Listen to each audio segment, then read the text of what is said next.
90.8 FM শুনতে থাকো।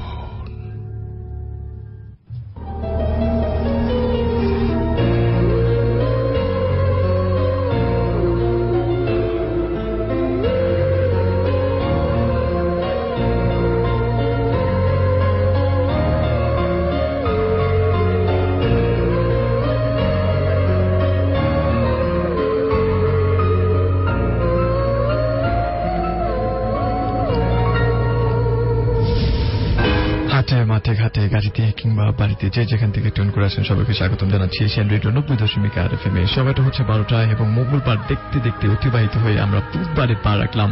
জানিয়ে শুরু করছি আজকের ভৌতিক। আর যে কদক এবং ফিরোজ খান আপনার সাথেই রয়েছে বা দুটো পর্যন্ত অবশ্যই পুরো সময়টা জুড়ে শুনবো কিছু অতি ভৌতিক ঘটনা, যে ঘটনাগুলোর কোনো বিশ্লেষণ এখন পর্যন্ত আদৌ কেউ খুঁজে পায়নি। এরকম ঘটনা যদি আপনার কাছে থেকে থাকে তাহলে অবশ্যই আপনি আমাদেরকে ইনবক্স করতে পারেন facebook.com/ভৌতিক90.8 এই ঠিকানায়। এর পাশাপাশি আমরা যে স্টোরিগুলো আপনাদের জন্য প্লে করবো সেই স্টোরি থেকে কোনটা সত্য কোনটা মিথ্যা, কোনটা একেবারেই বিশ্বাসযোগ্য মনে হচ্ছে না আপনার কাছে বানোয়াট মনে হচ্ছে, কিংবা কোন জিনিসটা আপনার ভেতরে সত্যিকার অর্থে চিন্তার উদ্বেগ তৈরি করে, এমন কমেন্টগুলো আপনি SMS এবং ফেসবুক মাধ্যমে আমাদেরকে জানিয়ে দিতে পারেন। জয়েন করুন আমাদের ফেসবুক ফ্যান পেজে, which is www.facebook.com/asianradio। সেই ঠিকানা শুরুতেই সেখানে একটি ভূত রিলেটেড পোস্ট পেয়ে যাবেন। আই হোপ আপনারা সেখানে কমেন্ট করবেন এবং এর বাইরে আপনার শেয়ার করে জানিয়ে দিবেন আপনার বন্ধুদেরকে। থ্যাংক ইউ সো মাচ, সবাইকে অনেক অনেক ধন্যবাদ। মতামত আপনাদের সবকিছু নিয়ে আমরা আরো বেশি দূর এগিয়ে যেতে চাই সেই প্রত্যাশায় আজকে আমরা নিশ্চয়ই আপনাদেরকে অনেক অনেক থ্যাঙ্কস জানাচ্ছি। আর আপনাকে বলছি আজকের ভৌতিক আপনার থেকে কেমন লাগছে সেই কথা আপনার মতামত নিশ্চয়ই লিখে জানা দেবেন। লিখুন আপনার মোবাইলের মেসেজ অপশনে প্রথমে টাইপ করুন AR স্পেস আপনার নাম, আপনার লোকেশন, আপনার কথাবার্তাগুলো লিখে পাঠিয়ে দেবেন 2323 এই নাম্বারটিতে। স্টুডিওতে এসে যারা ঘটনা শেয়ার করতে চান তাদের জন্য একটি অপশন রয়েছে, সেলফোনের মেসেজ অপশনে গিয়ে সবার আগে ER লিখে স্পেস দিয়ে লিখতে হবে B90.8 আরটি স্পেস দিয়ে নাম এবং সেলফোন নাম্বার লিখে সেন্ড করতে হবে 2323 এই নাম্বারটায়। আর যারা যারা ঘটনা লিখে পাঠাতে চান তাদেরকে তো আগেই বলে দিয়েছি কোন অ্যাড্রেসে ঘটনা লিখে পাঠাতে হবে, এবং কেউ কেউ আজ চাচ্ছেন যারা যারা ঘটনা রেকর্ড করে পাঠাতে চান তাদের জন্য আমি বলে দিচ্ছি, ঘটনা রেকর্ড করবেন এবং তারপর ফেসবুকে না পাঠিয়ে আপনি সরাসরি আমাদেরকে ইমেইলে পাঠাতে পারেন। ইমেইলের অ্যাড্রেসটি হচ্ছে ভৌতিক90.8@gmail.com BHOUTIK90.8@gmail.com। শুরুতেই আমরা একটা ঘটনা শুনবো এবং এর পর ফিরছি আপনার মন্তব্যগুলো নিয়ে। শুনছেন ভৌতিক 90.8।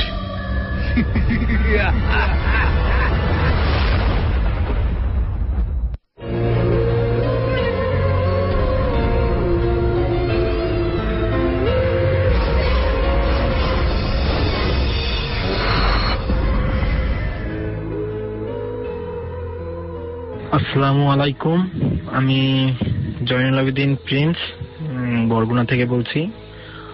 আর আমার বাসা হলো কুড়িগ্রাম। ওই কুড়িগ্রামের ঘটনাই বলছি। আমি বরগুনায় লেখাপড়া করি জন্য এখানে আসি। তাহলে আমার ঘটনাটা হলো আমার চাচাকে নিয়ে, নিজের চাচা। তো উনি ওনার 11 থেকে 12 বছর বয়স যখন, তখনকার ঘটনা। উনি একটু আর কি দুষ্ট প্রকৃতি ছিলেন এবং উনি মাদ্রাসা পড়তেন। তো একদিন মাদ্রাসা যাওয়ার পথে একটা বট গাছ পড়ে। ওই বট গাছের নিচে একদিন উনি প্রসাব করতে বসেন। তো প্রসাব করার পর উনি মাদ্রাসা যান। যাওয়ার পর মাদ্রাসায় যাওয়ার পর ওনার ফ্রেন্ডদের সাথে গল্প এবং ক্লাস করার পর এক ফাঁকে উনি অসুস্থ হয়ে পড়েন, মাথা ঘুরে পড়ে যান। তো ওনাকে ওনার টিচাররা আমাদের বাসায় দিয়ে যান। তো দেওয়ার পর উনি আর কি অ্যাবনর্মাল ব্যবহার করতে থাকেন। তো সবাই ভাবে হয়তো মাথা ঘুরে গেছে, এজন্যই হয়তো তিনি অ্যাবনর্মাল ব্যবহার করতেছেন। তো কেউ গুরুত্ব দেয় না, এরকম যাচ্ছিল। কিন্তু রাত্রে বেলা ঘটলো একটা ঘটনা, সেটা হলো উনি যে পরিমাণ আর কি খাওয়া দাওয়া করেন তার থেকে দ্বিগুণ সেই দিন খাওয়া দাওয়া করছেন। সবাই এটাও আমলে নেয় না, যে ভাবে যে হয়তো ক্ষুধা লাগছে এজন্য তিনি খেয়ে ফেলছেন। তো খাওয়ার পর উনি ঘুমাইছেন। ঘুমানোর পর রাত্রে উনি যে ঘরে ঘুমান তো ওই ঘরের পাশে আমার বাবা মা ঘুমায়, তার পাশে আমার দাদুরা থাকে। তো রাত্রেবেলা উনি হঠাৎ করে ওনার টিনের সব আমাদের ঘর টিনের, তো টিনের চালে অনেক শব্দ পাওয়া যায়। কিসের শব্দ কেউ বলতে পারে না। তো আমার দাদা বাবা মা বের হওয়ার পর টিনের উপরে দেখে কিছুই নেই, কিন্তু আবার শব্দটা তখন থেমে যায় আর কি। তো রাত্রে এরকম ঘটনা ঘটার পর পরের দিন আমার চাচা একটু আরো অ্যাবনর্মাল হওয়ার পর উনি সেদিন ওই মাদ্রাসা যাইতে পারে না। তো আমার দাদু আসলে বুঝতে পারে এই অ্যাবনর্মাল ঘটনাগুলো। তো উনি আমাদের এলাকার একজন অনেক ভালো ওঝা ছিল, ওনাকে ডাকেন। তো ডাকার পর উনি দেখেন আমার চাচুকে। তো দেখার পর উনি বলেন যে হয়তো কিছু আছে। তো উনি আবার অনেক জিন পালতো, তো ওনার জিনদের দ্বারা ওই কি হয়েছে ওটা জানার জন্য আর কি ইয়ে করে। তো বলে যে আমার চাচু যে গাছের নিচে প্রসাব করছে, ওখানে নাকি জিন বাস করতো। তো এরকম হওয়ার পর উনি অনেক তাবিজ কবজ দেয়, কিন্তু কোনো কাজ হয় না। তো আরেকদিন অনেক অ্যাবনর্মাল এমন ব্যবহার করতেছিল যে উনি থাকবে না, উনি বট গাছে বলে যে আমি বট গাছে যাবো, ওখানে আমার থাকতে হবে, আমি বাড়িতে থাকবো না। তো আবার ওই ওঝাকে আনা হয়, হুজুর, উনি একজন হুজুর অনেক আলেম টাইপের। আনার পর উনি তখন এবার আর বলে যে তাহলে আমার জিনের দ্বারা ওকে হাজির করে অনেক করতে হবে, তাড়াতে হবে। তো উনি ওনার জিনের দ্বারা ওই জিনকে হাজির করার পর ওই জিন বলে যে আমি বাসা ছিল ওখানে, আমি একে ছাড়বো না, একে আমি অনেক শাস্তি দেব। তো ওনার শাস্তি বলে যে না, অনেক ছোট বাচ্চা, ভুল করছে, তো ছেড়ে দাও। গ্রামের অনেকে আবার ভাবে যে এটা আসলে না, এটা ভুয়া কিন্তু হুজুর বলে যে না, এটা ঠিক। তো ওই লোকগুলান বলে যে তাহলে আমাদের কিছু প্রমাণ দিতে হবে। প্রমাণ কি দিবে? তো হুজুর বলে যে আচ্ছা, তোমাকে যাইতে হবে অনেক, ওকে করে ওই দিনকে শাস্তি দেয়। তো শাস্তি দেওয়ার পর বলে যে তুমি আমাদের বাড়িতে একটা আম গাছ ছিল, তো ওই আম গাছের ডাল একটা ভাঙে দিতে হবে। তো মনে করেন যে ওই আম গাছের ডাল বলে যে না, আমাকে যত শাস্তি দাও আমি করতে পারবো না, কারণ যদি করি আমাকে যে শাস্তি দিছো এই কাজ করার পর তোমার অনেক ক্ষতি হবে। হুজুর বলে যা আমার যা পারিস করিস। তো করার পর উনি ডালটা ভাঙিয়ে দিয়ে চলে যায় এবং আমার চাচু ভালো হয়ে যায়। তো এই ঘটনার কিছুদিন পর আমার ওই যে হুজুর বা ওঝা টাইপের উনি হঠাৎ করে অসুস্থ হয়ে যায়। এই 4-5 দিন পর অসুস্থ হওয়ার পর উনি আর কি অসুস্থ হয়। তারপর অসুস্থ থেকে যখন উনি একটু সুস্থ হবেন, তখন সব খেয়াল করলেন উনি ওনার একটা পা একটা হাত প্যারালাইজড হয়ে আছে। তো হওয়ার পর চলতেছিল দিনকাল, অনেকদিন সুস্থ ছিল ওই প্যারালাইজড হওয়ার পর। কিন্তু হঠাৎ করে একদিন কোনো অসুস্থ না কিছু না, হঠাৎ তিনি মারা যান। কেউ বুঝতে পারে না, রাত্রেবেলা উনি শুয়েছেন, খাওয়া দাওয়ার পর হঠাৎ মারা যায়। তারপর সবাই ভাবে যে এটা কি ব্যাপার, কি ধরনের ঘটনা ঘটলো হুজুরের সাথে। তো আমরা তো আমরা এবং আমাদের কিছু লোক সংখ্যা জানে তো ওনার সাথে আসলে কি ঘটছিল, আসলে এর ব্যাখ্যা ওই হুজুরে দিতে পারেনি। সো এই ছিল আমার ঘটনা।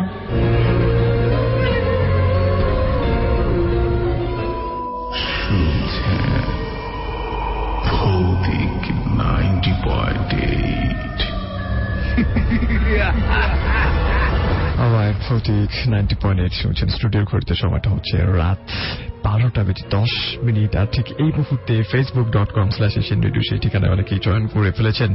আমি বলবো রাতের গভীরে হঠাৎ কোনো বিকৃত কিংবা অদ্ভুত কিছু কি ঘটছে আপনার পাশে, যদি ঘটে থাকে তাহলে সেটা কেমন ছিল সেই অভিজ্ঞতা আমাদেরকে লিখে পাঠান facebook.com/bhautik90.8 এই ঠিকানায়। আর আপনার কমেন্ট বা মন্তব্যটা এই মুহূর্তে আপনি লিখে আমাদেরকে জানিয়ে দিতে পারেন আপনার কেমন লাগছে। facebook.com/asianradio সেই ঠিকানায় সালাউদ্দিন আহমেদ আমাদের সাথে জয়েন করে থেকে পাশে আছি সবসময়। অসংখ্য ধন্যবাদ। আনিকা আক্তার আমাদের সাথে রয়েছেন। স্বপন মোল্লা তিনি আমাদেরকে কমেন্ট করেছেন এবং আরিফুল ইসলাম রাজবাড়ী থেকে কমেন্ট করেছেন। আর এভাবে দেখতে পাচ্ছি অসংখ্য বন্ধুরা আমাদের সাথে SMS এর মাধ্যমে যুক্ত আছে। লিখেছে তার নামটি হচ্ছে আসাদ আস আমাদের সাথে।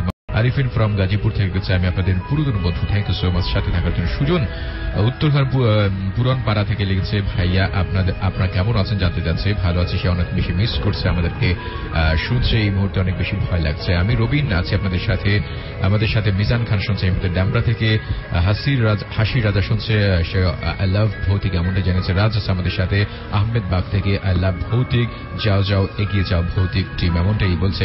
দীপু আছে আমাদের সাথে মিরপুর 10 নাম্বার থেকে, প্রত্যেকটা এপিসোড আপনাদের শুনি, রাত 2টো পর্যন্ত থাকবো আপনাদের সাথে। রানা আছে আমাদের সাথে, এইভাবে দেখতে পাচ্ছি অসংখ্য বন্ধুরা আমাদের সাথে SMS এর মাধ্যমে যুক্ত আছে। আমি এই মুহূর্তে চলে যাবো আমার একটা শর্ট স্টোরি শুনবো। মূলত স্টোরি না, বলবো যে এটা জীবনের সাথে ঘটে যাওয়া কোনো ঘটনা। এমন ঘটনা আপনার কাছে থাকলে আপনি অবশ্যই আমাদেরকে লিখুন facebook.com/bhautik90.8 এই ঠিকানায়।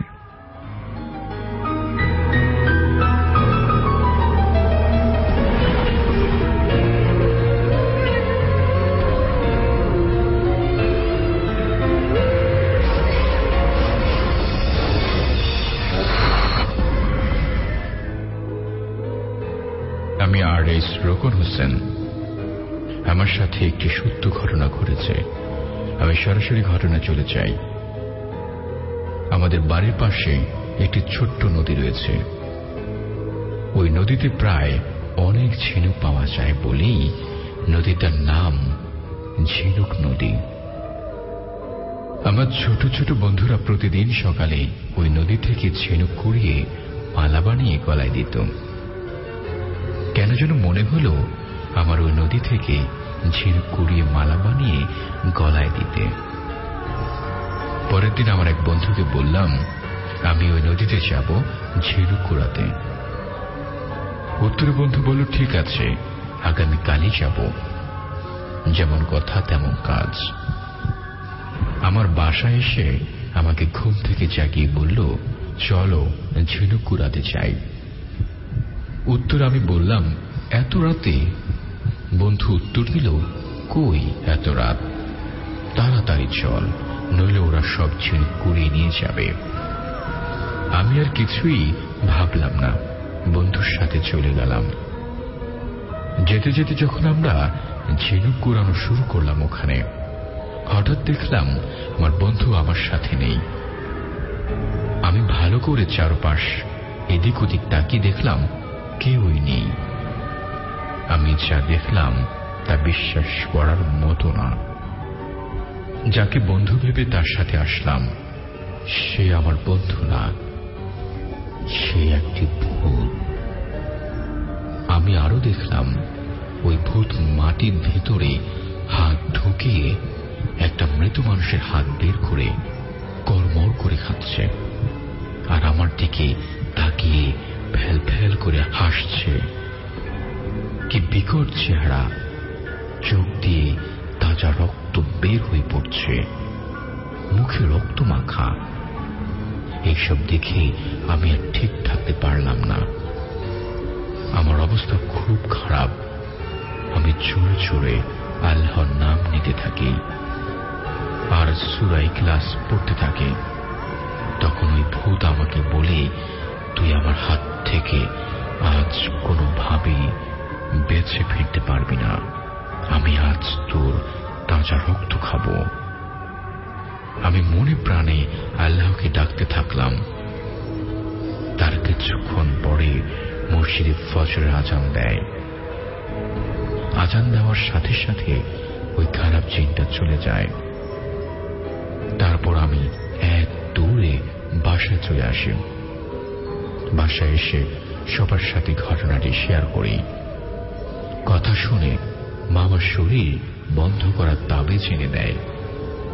পরের দিন স্বপ্নের ভেতরে আমাকে বলেন, তুই বেঁচে গেলি, তোর কোনো সর্বনাশ করতে পারলাম না। এই ছিল আমার ঘটনা। যদি আপনাদের কাছে ভালো লাগে তাহলে আমার ঘটনাটি পড়ে শোনাবেন। আমার পক্ষ থেকে আন্তরিক শুভেচ্ছা রইল ভৌতিক টিমকে। আল্লাহ হাফেজ।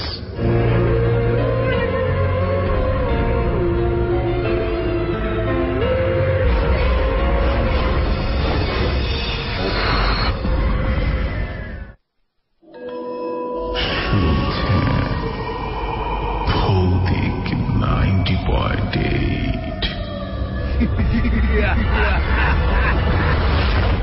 শুনছেন ভৌতিক 90.8 এশিয়ান রেডিও 90.8 FM এ চলছে আর যে করক এবং ফিরোজ খানের সাথে। কমেন্ট করছেন অনেকেই facebook.com/asianradio সেই ঠিকানায়, এবং যারা কমেন্ট করছেন তারা অবশ্যই facebook.com/asianradio সেই ঠিকানাতে কমেন্ট করবেন। যারা ভৌতিকই কমেন্ট করছেন তাদের কিন্তু কমেন্টগুলো পড়ার সম্ভাবনা একেবারেই কম দেখা যাচ্ছে। সো যারা যারা কমেন্ট করেছেন তারা চাইলে কিন্তু শেয়ার করে দিতে পারেন পোস্টটা, আপনার বন্ধুরা যাতে এই শোটা মিস না করে ফেলে। SMS করুন, লিখুন AR স্পেস নেম লোকেশন এবং কথাবার্তাগুলো লিখে সেন্ড করুন 2323 এই নাম্বারটা। শাওন মাহমুদ তানিজ তিনি আমাদেরকে কমেন্ট করেছেন। তিনি বলছেন, কনক ভাই ম্যাথ করছে আর আপনাদেরকে শুনছি, ওয়াও দারুণ একটা ব্যাপার। রয়েছেন আমাদের সাথে মোহাম্মদ আরিফ ইসলাম, কনক ভাই আমিও আছি কিন্তু আপনার সাথে, থ্যাংক ইউ সো মাচ আমার সাথে থাকবার জন্য। লীলা আক্তার, নীল নয়নায়ক ইনটেক্স করেছেন, রুদ্র আহমেদ রনি আমাদের সাথে রয়েছেন, আলমগীর হোসেন শিপন রয়েছেন আমাদের সাথে, এবং এমনি করে অনেকগুলো বন্ধু রয়েছেন। স্বপন মোল্লা এগেন আমাদেরকে কমেন্ট করেছেন, শাকিল আহমেদ আমাদেরকে কমেন্ট করেছেন, শহীদুল ইসলাম তিনি বলছেন, ভাই এতদিন অনুষ্ঠান হলো না কেন? রেগুলার 1টা পর্যন্ত অপেক্ষা করছি বাট অনুষ্ঠান হয়নি, মনটা ভীষণ খারাপ ছিল। এরপর থেকে খুব সম্ভবত এমন কোনো কিছু একটা হবে না, টেকনিক্যাল প্রবলেম ছিল হয়তো বা। রয়েছেন দূর দেশের বন্ধু আমাদের সাথে, এবং শাকিল হাসান সোহেল আমাদেরকে কমেন্ট করেছেন, হাবিব আদনান আরিফ আমাদেরকে কমেন্ট করেছেন। এমনি করে চাইলে আপনিও কমেন্ট করতে পারেন facebook.com/asianradio সেই ঠিকানায়। আর যদি স্টুডিওতে এসে কোনো ঘটনা শেয়ার করতে চান তাহলে সেটার জন্য একটি ছোট অপশন খোলা রয়েছে, সেলফোনের মেসেজ অপশনে গিয়ে লিখে ফেলতে হবে AR স্পেস দিয়ে লিখতে হবে B90.8 অর্থাৎ ভৌতিক 90.8 এর শর্ট ফর্ম। আরটি স্পেস দিয়ে আপনার নামখানা লিখতে হবে এবং এরপর আপনার সেলফোন নাম্বার, অর্থাৎ যে নাম্বারে ফোন করলে আপনাকে পাওয়া যাবে সেই নাম্বারে, কিংবা আপনার প্যারেন্টসের নাম্বার থেকে যদি আমাদেরকে টেক্সট করেন তাহলে অবশ্যই আপনার প্যারেন্টসকে ইনফর্ম করে রাখবেন যাতে আমাদের এখান থেকে কেউ ফোন করলে সেটা বুঝতে পারে তারা যে ভৌতিক থেকে আমাদেরকে ফোন করা হয়েছে। সো এগুলো ছিল ওয়ে, এবং এর বাইরে SMS মাধ্যমে কারো রয়েছে আমাদের সাথে। SMS এর মাধ্যমে আমাদেরকে লিখেছে আপনার যে পায়েল আছে লালমাটিয়া থেকে শুনছে, সে হসপিটালে ঘটনার সাথে যাচ্ছে। এসকে আজাদ চৌধুরী লিখেছে বাড্ডা থেকে ভয় পাচ্ছে। সোহেল শাহিন মাদারীপুর থেকে আমাদেরকে সালাম জানিয়েছে, ওয়ালাইকুম আসসালাম ওয়া রাহমাতুল্লাহি ওয়া বারাকাতুহু। মুক্তা গাজীপুর থেকে লিখেছে, প্রতি সপ্তাহে আপনাদের একটা সপ্তাহ আপনাদের জন্য ওয়েট করি, কখন আপনারা আসবেন, রাত 2টো পর্যন্ত আছে, থ্যাংক ইউ সো মাচ, সাথে থাকুন। জুয়েল আছে আমাদের সাথে মগবাজার থেকে, প্রথমবার শুনছে, আপনাকে স্বাগত জানাচ্ছি ভৌতিক 90.8। মিফ আছে আমাদের সাথে, প্রথম মিলে শুনছে, ওকে সাথে থাকুন রাত 2টো পর্যন্ত। ফিরোজ খান আর কনক আছে আপনাদের সাথে। ফ্রিডম সবুজ দেখতে দেখতে আমাদেরকে কমেন্ট করেছেন, তিনি বলছেন, মামা ভৌতিক শুনছি, কেমন আছো সবাই, আশা করি ভালো আছো, অনেক সময় অপেক্ষার পর শুনছি।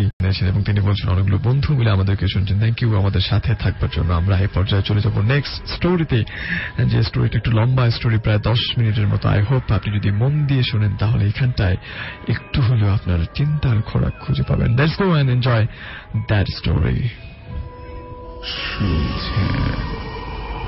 ভৌতিক 90.8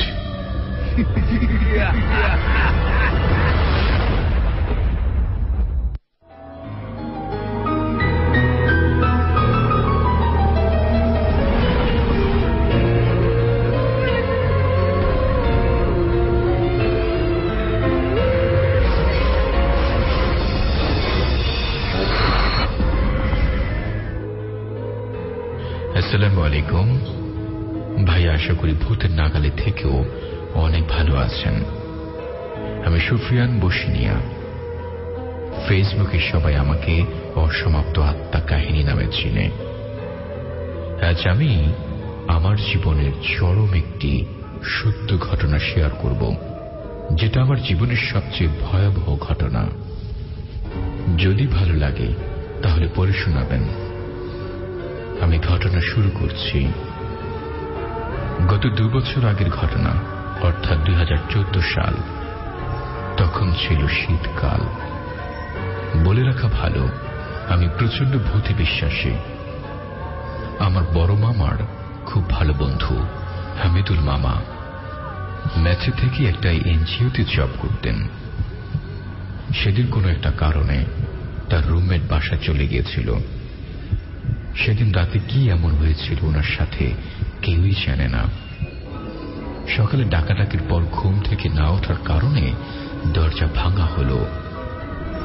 পরে কারোর বুঝতে বাকি রইল না হামিদুল মামা মারা গেছে।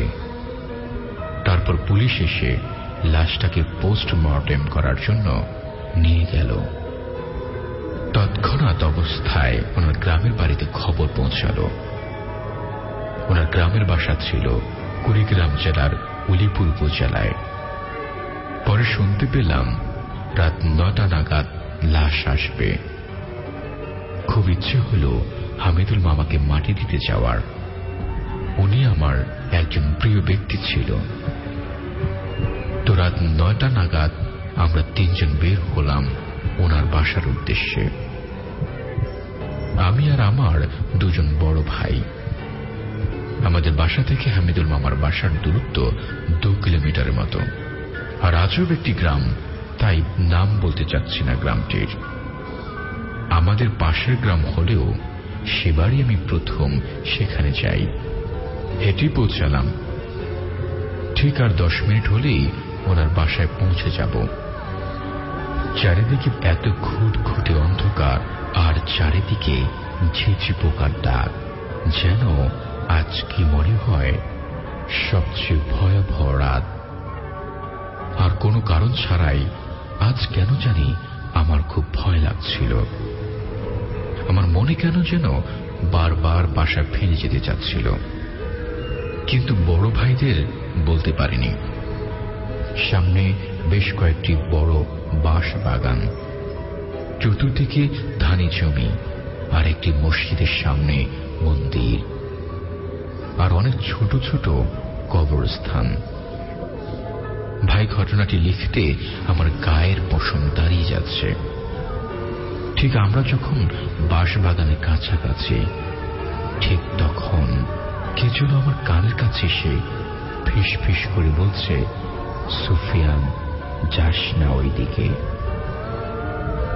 এভাবে 2 বার বলার পর আমি এক বড় ভাইয়ের হাত চেপে ধরে নির্বাক হয়ে হামিদুল মামার বাসায় পৌঁছালাম। কিন্তু রাস্তার ঘটনা তখনও বলিনি বড় ভাইদের। মনে আমার তখন প্রচন্ড ভয়। তখনও লাশ আসেনি বাসায়, কান্না রোল পড়ে গেছে। অনেকক্ষণ অপেক্ষার পর রাত 11:35 লাশ নিয়ে আসা হল।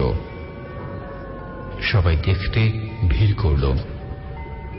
সবাইকে বলা হচ্ছে কফিন খুলে গোসল করানোর পরে তারপর দেখানো হবে। ভাইয়া ঘটনার ভয়াবহ চরিত্রটা এখান থেকে শুরু। লাশটা গোসল করানোর জন্য যখন কফিন খুলল, ঠিক সাথে সাথে এত বিশ্রী গন্ধ শুরু হলো, যেটার গন্ধ সহ্য করতে না পেরে সবাই বাসা থেকে দূরে চলে যাচ্ছে। আমি সহ্য করতে না পেরে বমি করে দিলাম। যদিও বা আমি লাশ থেকে 50 গজ দূরে। কেউ তার গোসল করাতে রাজি হচ্ছে না। শেষমেশ 2 জন রাজি হল, কিন্তু এত দুর্গন্ধ ছিল যে তারাও তড়িঘড়ি করে গোসল শেষ করে সবাইকে দেখতে ডাকল। সবাই দেখছে, কিন্তু 2 থেকে 3 সেকেন্ডের বেশি না। আমি ভাইদের হাত ধরে লাশের কাছে গেলাম। মোবাইলের ফ্ল্যাশ লাইট অন করে দেখেছি ওনার মুখটা ছিল কাটাকাটি করে সেলাই দেওয়া। পোস্টমর্টেমের লাশ তো জানেনি কিরকম, বাট ওনার চোখ দুটা ছিল একেবারে ভেতরে। ভাই আমার চোখ পড়তেই দেখলাম ওনার মুখ দিয়ে লালা পড়ছে। তার 1 সেকেন্ড পর উনি আমাকে দেখে একটু মুচকি হাসি দিলেন। ভাই আমি বিশ্বাস হচ্ছিল না, চোখ মুছে আবার দেখলাম সত্যি এবার বুঝতে বাকি রইল না যে আমার সাথে খুব খারাপ কিছু একটা ঘটতে চলছে। এমন ভাবে দেখতেছে যে যেন লাশটার সেলাইগুলো এখনই ছিঁড়ে যাবে। আমি ভাইয়ের হাত টেনে নিয়ে খুব তাড়াতাড়ি ওখান থেকে সরে যাব। এমন সময় লাশের মা দৌড়ে আসছে কাঁদতে কাঁদতে, কিন্তু আমি বুঝতে পারিনি ওনার ধাক্কা খেয়ে আমি লাশের গায়ে পড়ে গেলাম। কে জানি আমাকে টেনে তুলল, আমি বমি করে দিলাম, হাত পা অবশ হয়ে আসলো। আমি জানি না অজ্ঞান হয়েছিলাম কিনা, কিন্তু একটু পরে দেখলাম বড় ভাই দুটো আমার মাথায় টিউবওয়েলের পাড়ে নিয়ে পানি দিচ্ছে। আমি শুধু বললাম, ভাই আমি বাড়ি যাব। কিন্তু ওনারও এতটা ভয় পেয়েছে যে আমাকে নিয়ে একা বাসা যেতে ভয় পাচ্ছিল। আমাকে বলল, সুফিয়ান ভাই আরেকটু থাক, কবর হলেই আমাদের ওখানকার কয়েকজন আসছে, একসাথে যাব। দুই ভাই আমার হাত ধরে, আর আমি ভয়ে মারা যাওয়ার উপক্রম। কি করব ভেবে পাচ্ছি না।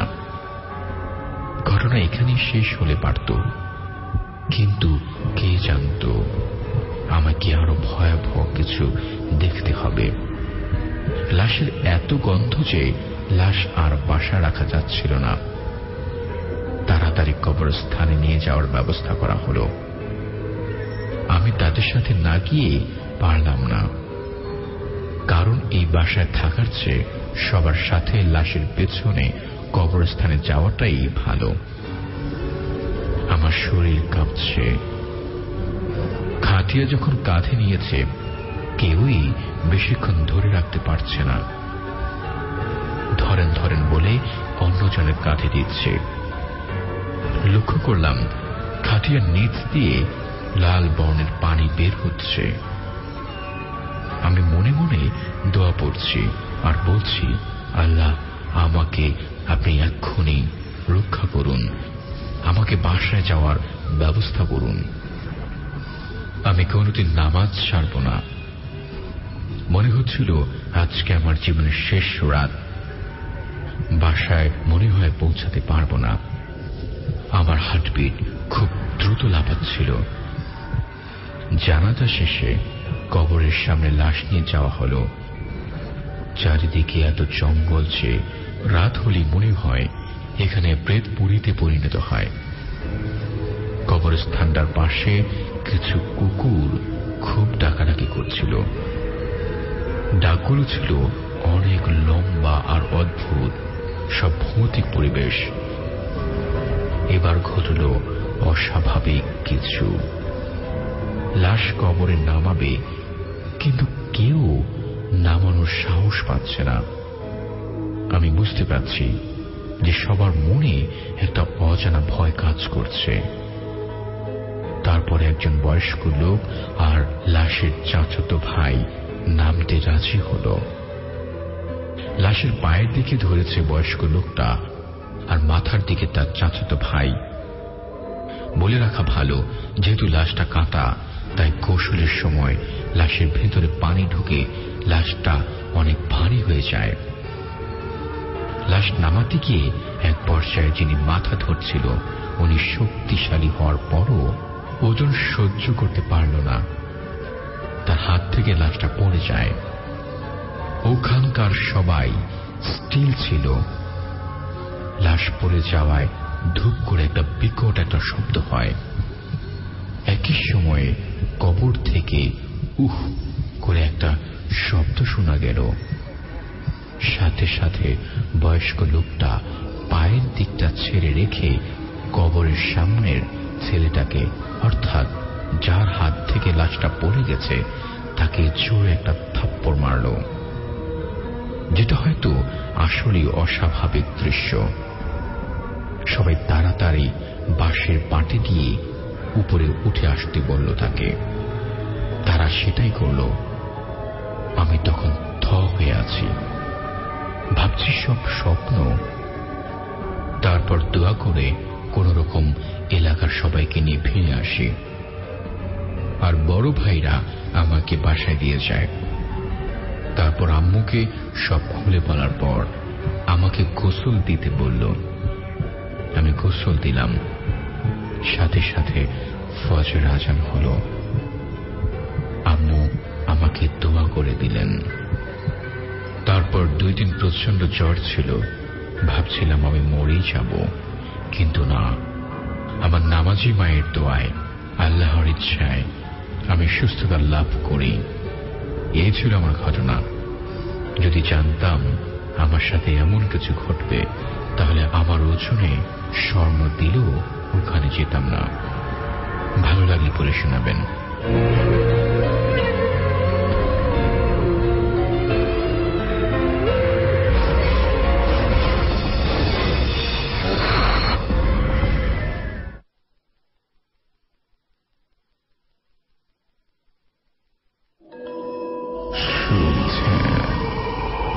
ভৌতিক 90.8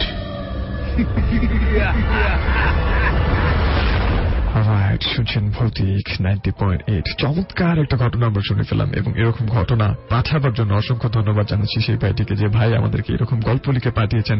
আপনার কাছে যদি এরকম কোনো ঘটনা থেকে থাকে, আপনি জানেন অন্য কোথাও শেয়ার করেননি, কিংবা আপনি কারোর কাছ থেকে শুনেছেন, সেই ঘটনাটা দেখে আপনি পাঠিয়ে দিতে পারেন facebook.com/ভৌতিক90.8 এই অ্যাড্রেসে। বানানটি আমি আরেকবার বলে দিচ্ছি, ফেসবুক FACEBOOK facebook.com/BHOUTIK, অর্থাৎ ভৌতিক 90.8 সেই অ্যাড্রেসে যদি চলে যান, তাহলে আমাদের একটি পেজ পাবেন। সেই পেজে আপনি ইনবক্স করে দিলে আমরা চেষ্টা করব সেটি ফিরোজ খানের কণ্ঠে শোনার জন্য। এই মুহূর্তে facebook.com/Asian Radio সেই ঠিকানায় অনেকেই আমাদেরকে লিখছেন। আবু রায়হান সিদ্দিক সোহাগ তিনি আমাদেরকে কমেন্ট করেছেন, আজ প্রথম ভৌতিক FM শুনছি ভাইয়া। আমরা 4 মামা ভাগনা, বিজয় চন্দন এবং পাথর বিধান, সাথে মামা পূজা রয়েছে, সাথে ঢাকা উত্তরা 10 নম্বর সেক্টর থেকে শুনছেন, আমার এলাকা থেকে। এবং আপনি বলছেন যে ভয় করছে আপনার। সেলিম শাহ নেওয়াজ তিনি আমাদেরকে কমেন্ট করেছেন, তিনি বলছেন ভাই আপনাদের এই ভৌতিক অনুষ্ঠানটি অনেকদিন থেকে শুনি, আমি বাসায় করে অনেক ভয়ের গল্পগুলো অন এয়ার করবেন প্লিজ। আচ্ছা, অবশ্যই আপনি যেমনটা আশা করছেন, আপনি যেমনটা আশা নিয়ে আমাদেরকে টিউন করে রয়েছেন, কান পেতে রয়েছেন, আমরা ঠিক একই রকমের ইচ্ছে নিয়ে এখানে বসে রয়েছি। আমাদের উপর একটু আস্থা রাখতে হবে। হাবিব আদনান আরিফ আমাদেরকে কমেন্ট করেছেন, এবং শাহ বোন আমাদেরকে কমেন্ট করেছেন, তিনি বলছেন শ্রীবাড়ি রাগ করে ফ্রেন্ড কাছে এসেছে, এমনটাই আপনি বলছেন, এবং আপনি আমাদের কথাগুলো শুনছেন। শাহরিয়ার ওভি আমাদেরকে কমেন্ট করেছেন। রয়েছেন আমাদের সাথে নাইম ইসলাম, তিনি বলছেন যে নাইম মুগদাপাড়া থেকে আমার কমেন্ট পড়ে দিলাম। লাবিব আহমেদ লাবিব আমাদেরকে কমেন্ট করেছেন। জীবন ইসলাম তিনি বলছেন আইতেছি আমি। রাইট, অবশ্যই চলে আসুন আপনি। মিলাদ MD মিলন আমাদেরকে কমেন্ট করেছেন, এবং হাবিব আদনান আরিফ তিনি বলছেন ভৌতিক জিন্দাবাদ। অনেকে কমেন্ট করছেন, সবার নামে এই মুহূর্তে পড়া সম্ভব না। আশা করছি শেয়ার করবেন পোস্টটি, যাতে আপনার বন্ধুরা এই মুহূর্তে মিস না করে ফেলে। আর এভাবে আপনি আমাদের সাথে SMS এর মাধ্যমে যুক্ত হতে পারেন, লিখতে পারেন আপনার মতামত, যে আজকের ভৌতিক কেমন লাগছে। আর যদি আজকে কিছুই পারেন, লিখুন আপনার মোবাইলের মেসেজ অপশনে গিয়ে প্রথমে টাইপ করুন AR স্পেস আপনার নাম, আপনার লোকেশন, আপনার কথাবার্তাগুলো লিখে পাঠিয়ে দিবেন 2323 এই নাম্বারটিতে। লিখছে স্মাইল নারায়ণগঞ্জ থেকে শুনছি, আজ ফার্স্ট টাইম SMS করলাম, স্বাগত জানাচ্ছি আপনাকে ভৌতিক 90.8 এর। রাজীব আছে আমাদের সাথে উত্তরা থেকে, ভালোবাসে ভৌতিকে। গুলশান থেকে আছে 2 নম্বর থেকে প্রথম গল্পটি তার জোস লাগছে, আমাদের লিখেছে। সোহেল আছে আমাদের সাথে মাদারীপুর থেকে, লিখেছে আকরাম এই মুহূর্তে শুনছে। সাবির উত্তরা থেকে first time listening program, okay share তার ফুফি একতে শুনছে। আশরাফুল আছে আমাদের সাথে সোনারগাঁও থেকে। ওয়ারি থেকে ওয়াসি মিরপুর থেকে, হ্যালো ভাইয়া আমি তোমাদের নতুন লিসেনার, প্লিজ ওয়েলকাম মি। স্বাগত জানাচ্ছি আপনাকে ভৌতিক 90.8 থেকে। কাশি আছে আমাদের দর্শন, সাথে থাকুন। জীবন আছে আমাদের সাথে গাড়িগঞ্জ থেকে। MD ফারহান লাল মাটিয়া থেকে শুনছে প্রথম একটা হসপিটালের ঘটনা শুনতে চাই, নিশ্চয়ই আমরা চেষ্টা করছি। আমি রবিন এই মুহূর্তে শুনছে, সে সুজন পাঠান শুনছে, সালাম জানিয়েছে, ওয়ালাইকুম আসসালাম। শুভ আছে আমাদের সাথে এই মুহূর্তে লালবাগ থেকে। নাইস স্টোরি আমাদের লিখেছে। শাহজাদপুর থেকে আমাদের শুভ শুনছে। রাম্মান শুনছে আমাদের সামনে। রুম্মান শুনছে ইসমাইল নারায়ণগঞ্জ থেকে। তার অনেক বেশি ভালো লাগছে যে আর সবসময় সাথে থাকবে এমনটাই বলছে। রানা ফ্রম নূর ওকে শুনছে। আকাশ আছে আমাদের সাথে, সে বলছে যে আমি আপনাদের নিউ ফ্রেন্ড আছে। এভাবে আপনাদের প্রত্যেকটা শো আমি ডাউনলোড করে শুনছি, আজকে শুনছি, অনেক বেশি ভালো লাগছে। থ্যাংক ইউ সো মাচ, সাথে থাকুন আমাদের। So we got some recorded story, যে স্টোরিগুলো আমরা এই মুহূর্তে আপনাদের সাথেই রয়েছি ভৌতিক 90.8 নিয়ে। শুনছেন ভৌতিক 90.8।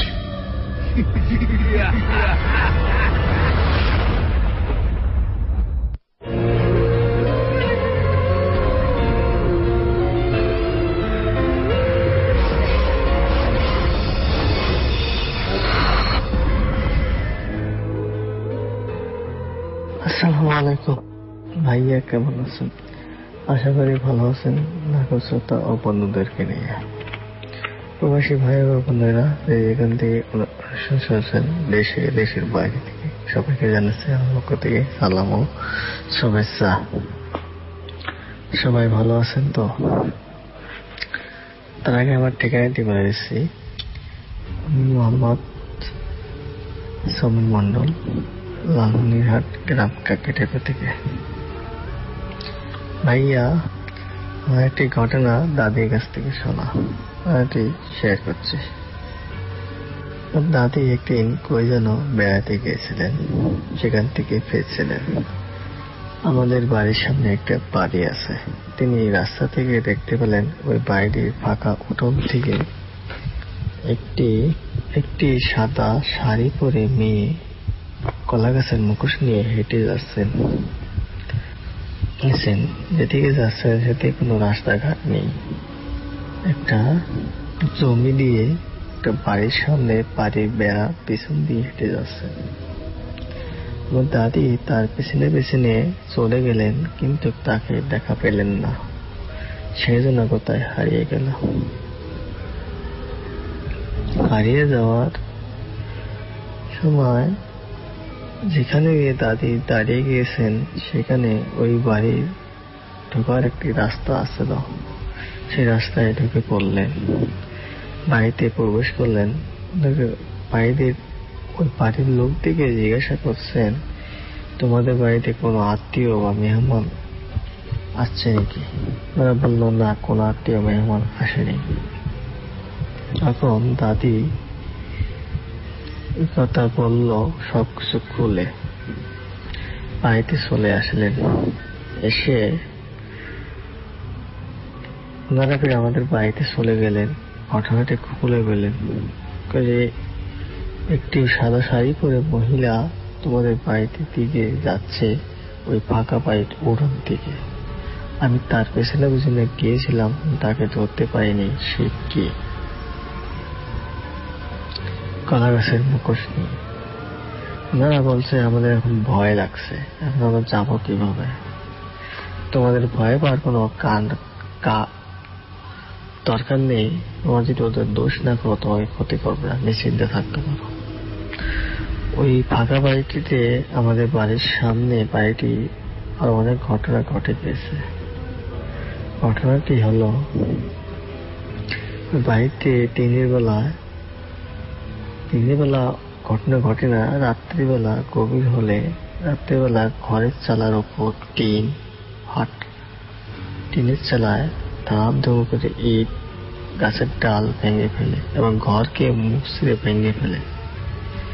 অদ্ভুত কাণ্ড শোনা যায় রাত্রিবেলায়। রাত 10 মিনিট দেখবেন রাত্রিবেলায় কিছু নাই। সকালে গিয়ে দেখবেন রাত্রে যাত্রাপন হয়ে গেল, ওখানে কিছু নাই। ওই বাড়িতে আরেকটি ঘটনা অল্প সময় মধ্যে বলছি। ওই বাড়িতে একটি হাতি মারা যান। হাতিটিকে ওই বাড়ির বাগানের ভিতর পুঁতে রাখা হয়।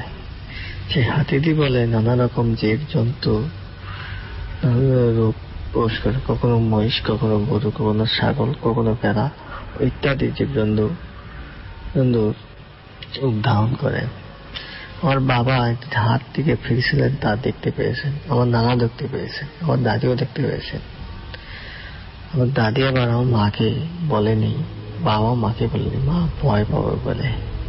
মা একা একা বাড়িতে থাকেন, নানাও বলেনি এই কথাটি। ওদের কাছ থেকে শোনা গল্পটি। আরো একটি গল্প শেয়ার করছি। বাড়ির সামনে একটি পুকুর আছে। ভৌতিক 90.8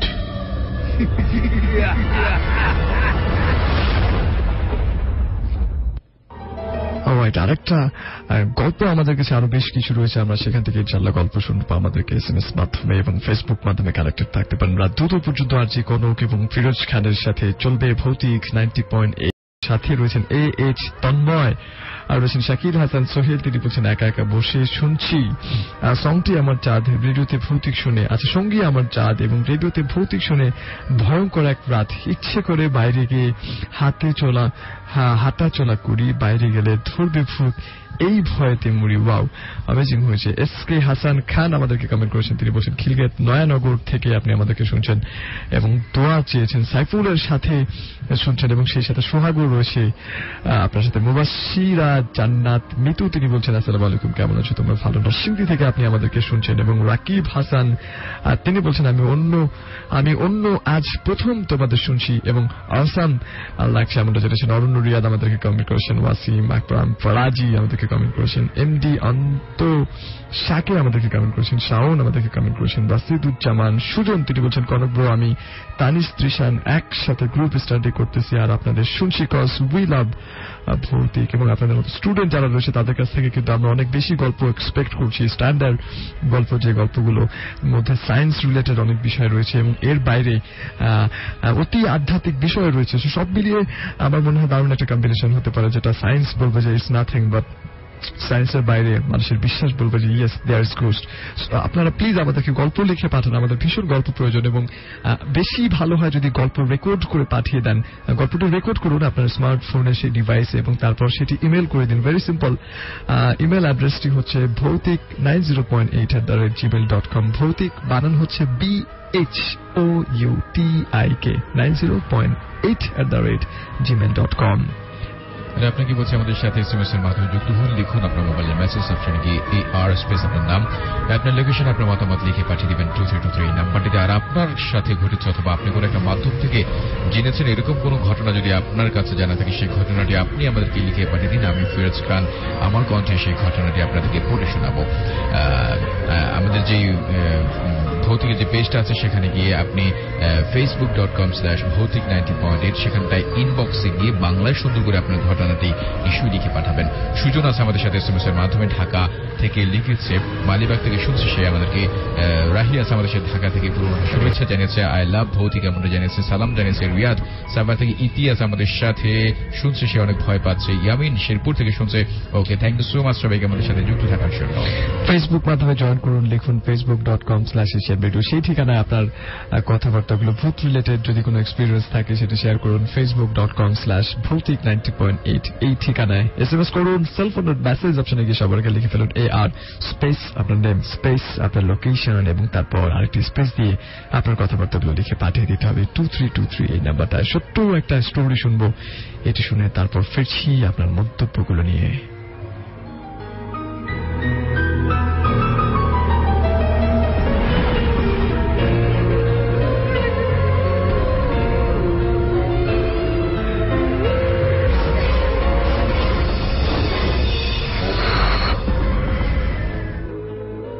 আসসালামু আলাইকুম, আমি শাওন, আমি জামালপুরে থাকি।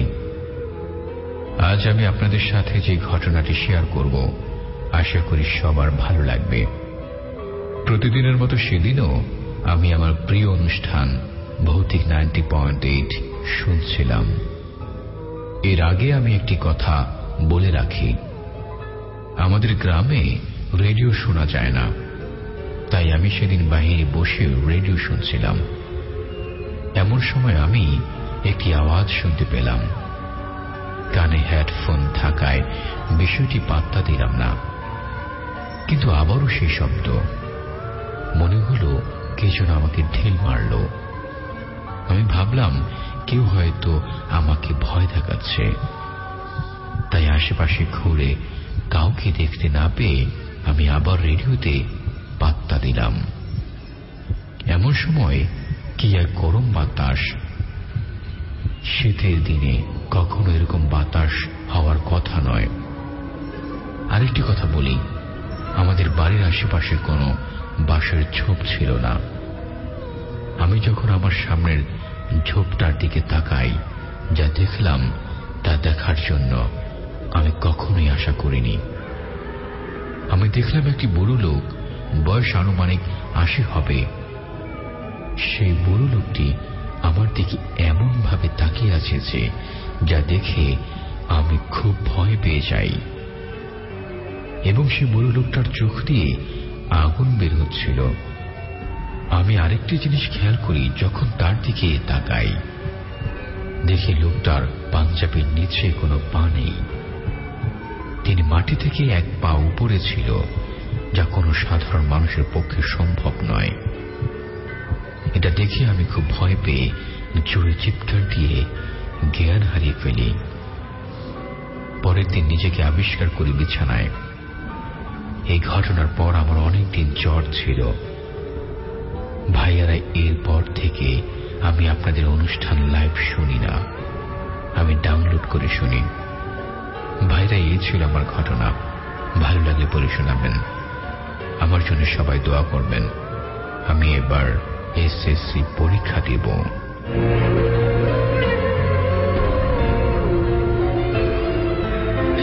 শুভ কামনা আপনার জন্য। আপনি ইন্টারমিডিয়েট পরীক্ষা দেবেন এমনটা জেনেছেন। হোপফুলি আপনার আশাটা, আপনি যেমনটা চাচ্ছেন আপনার রেজাল্ট সেরকম হবে। এবং যারা মুভি লাভার রয়েছেন, ভীষণ হরর মুভি দেখতে পছন্দ করেন, তাদের জন্য এই মুহূর্তে আমি একটি মুভি সাজেস্ট করতে যাই, যে মুভির নাম হচ্ছে হাস, HUSH। এই মুভিটি 2016 এর একটি বেস্ট হরর মুভির মধ্যে রয়েছে এবং thriller film, which was directed by and edited by Mickey Flanagan। Yes, Mickey Flanagan তিনি নিজেই এই মুভিটি এডিট করেছেন এবং পরিচালনা করেছেন এবং অভিনয় করেছেন কাটে সিগল।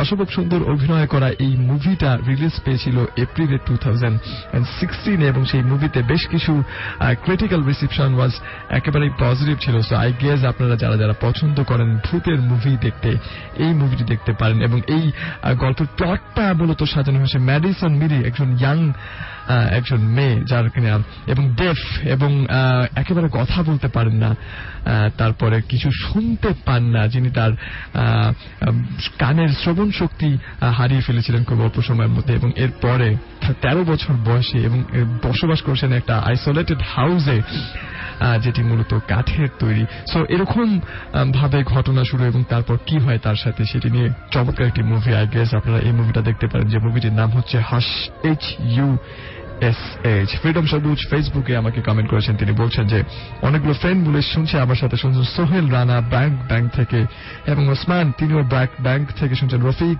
ব্যাংক থেকে, সুর তরু তিনি বলছেন ভালোই লাগছে ভৌতিক এবং তিনি আজকে প্রথম আমাদেরকে ভৌতিক শুনছেন। শহীদুল শুভ তিনি আমাদেরকে কমেন্ট করছেন। শাওন মাহমুদ তানিজ তিনি বলছেন কনক ভাই ম্যাথ করছি। ওয়েল, এই টেক্সটটা আমি খুব সম্ভবত পড়ে দিয়েছিলাম। সেলিম শাহনেওয়াজ তিনি আমাদের সাথে রয়েছেন। আনিকা আক্তার তিনি আমাদের সাথে রয়েছেন। এমডি কাউসার বাপ্পি তিনি বলছেন মগবাজার গাবতলি থেকে আপনি খুব সম্ভবত শুনছেন। অনেক ভালো লাগছে গল্পগুলো, আশা করি বাকি গল্পগুলো অনেক ভৌতিক হবে।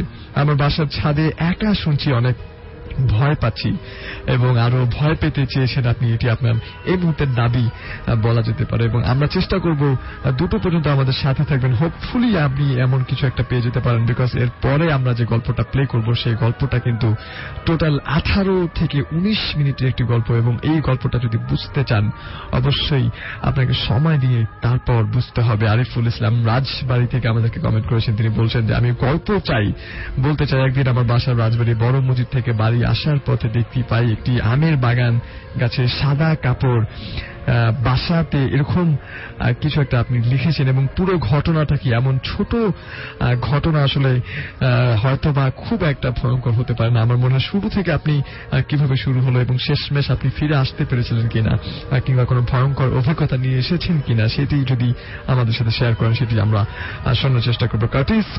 কুটিস পারসন অলরাইট, তিনি তার আইডি নাম তিনি বলছেন হ্যালো কনক ভাই, আমি আপনাদের নিউ ফ্রেন্ড, খুব ভালো লাগে আপনাদের এই অনুষ্ঠান, ব্যাকগ্রাউন্ড সাউন্ডটা আচ্ছা ব্যাকগ্রাউন্ড নট ব্যাকগ্রাউন্ড অলরাইট। আপনি তারপরে বলছেন যে আই লাইক ভৌতিক।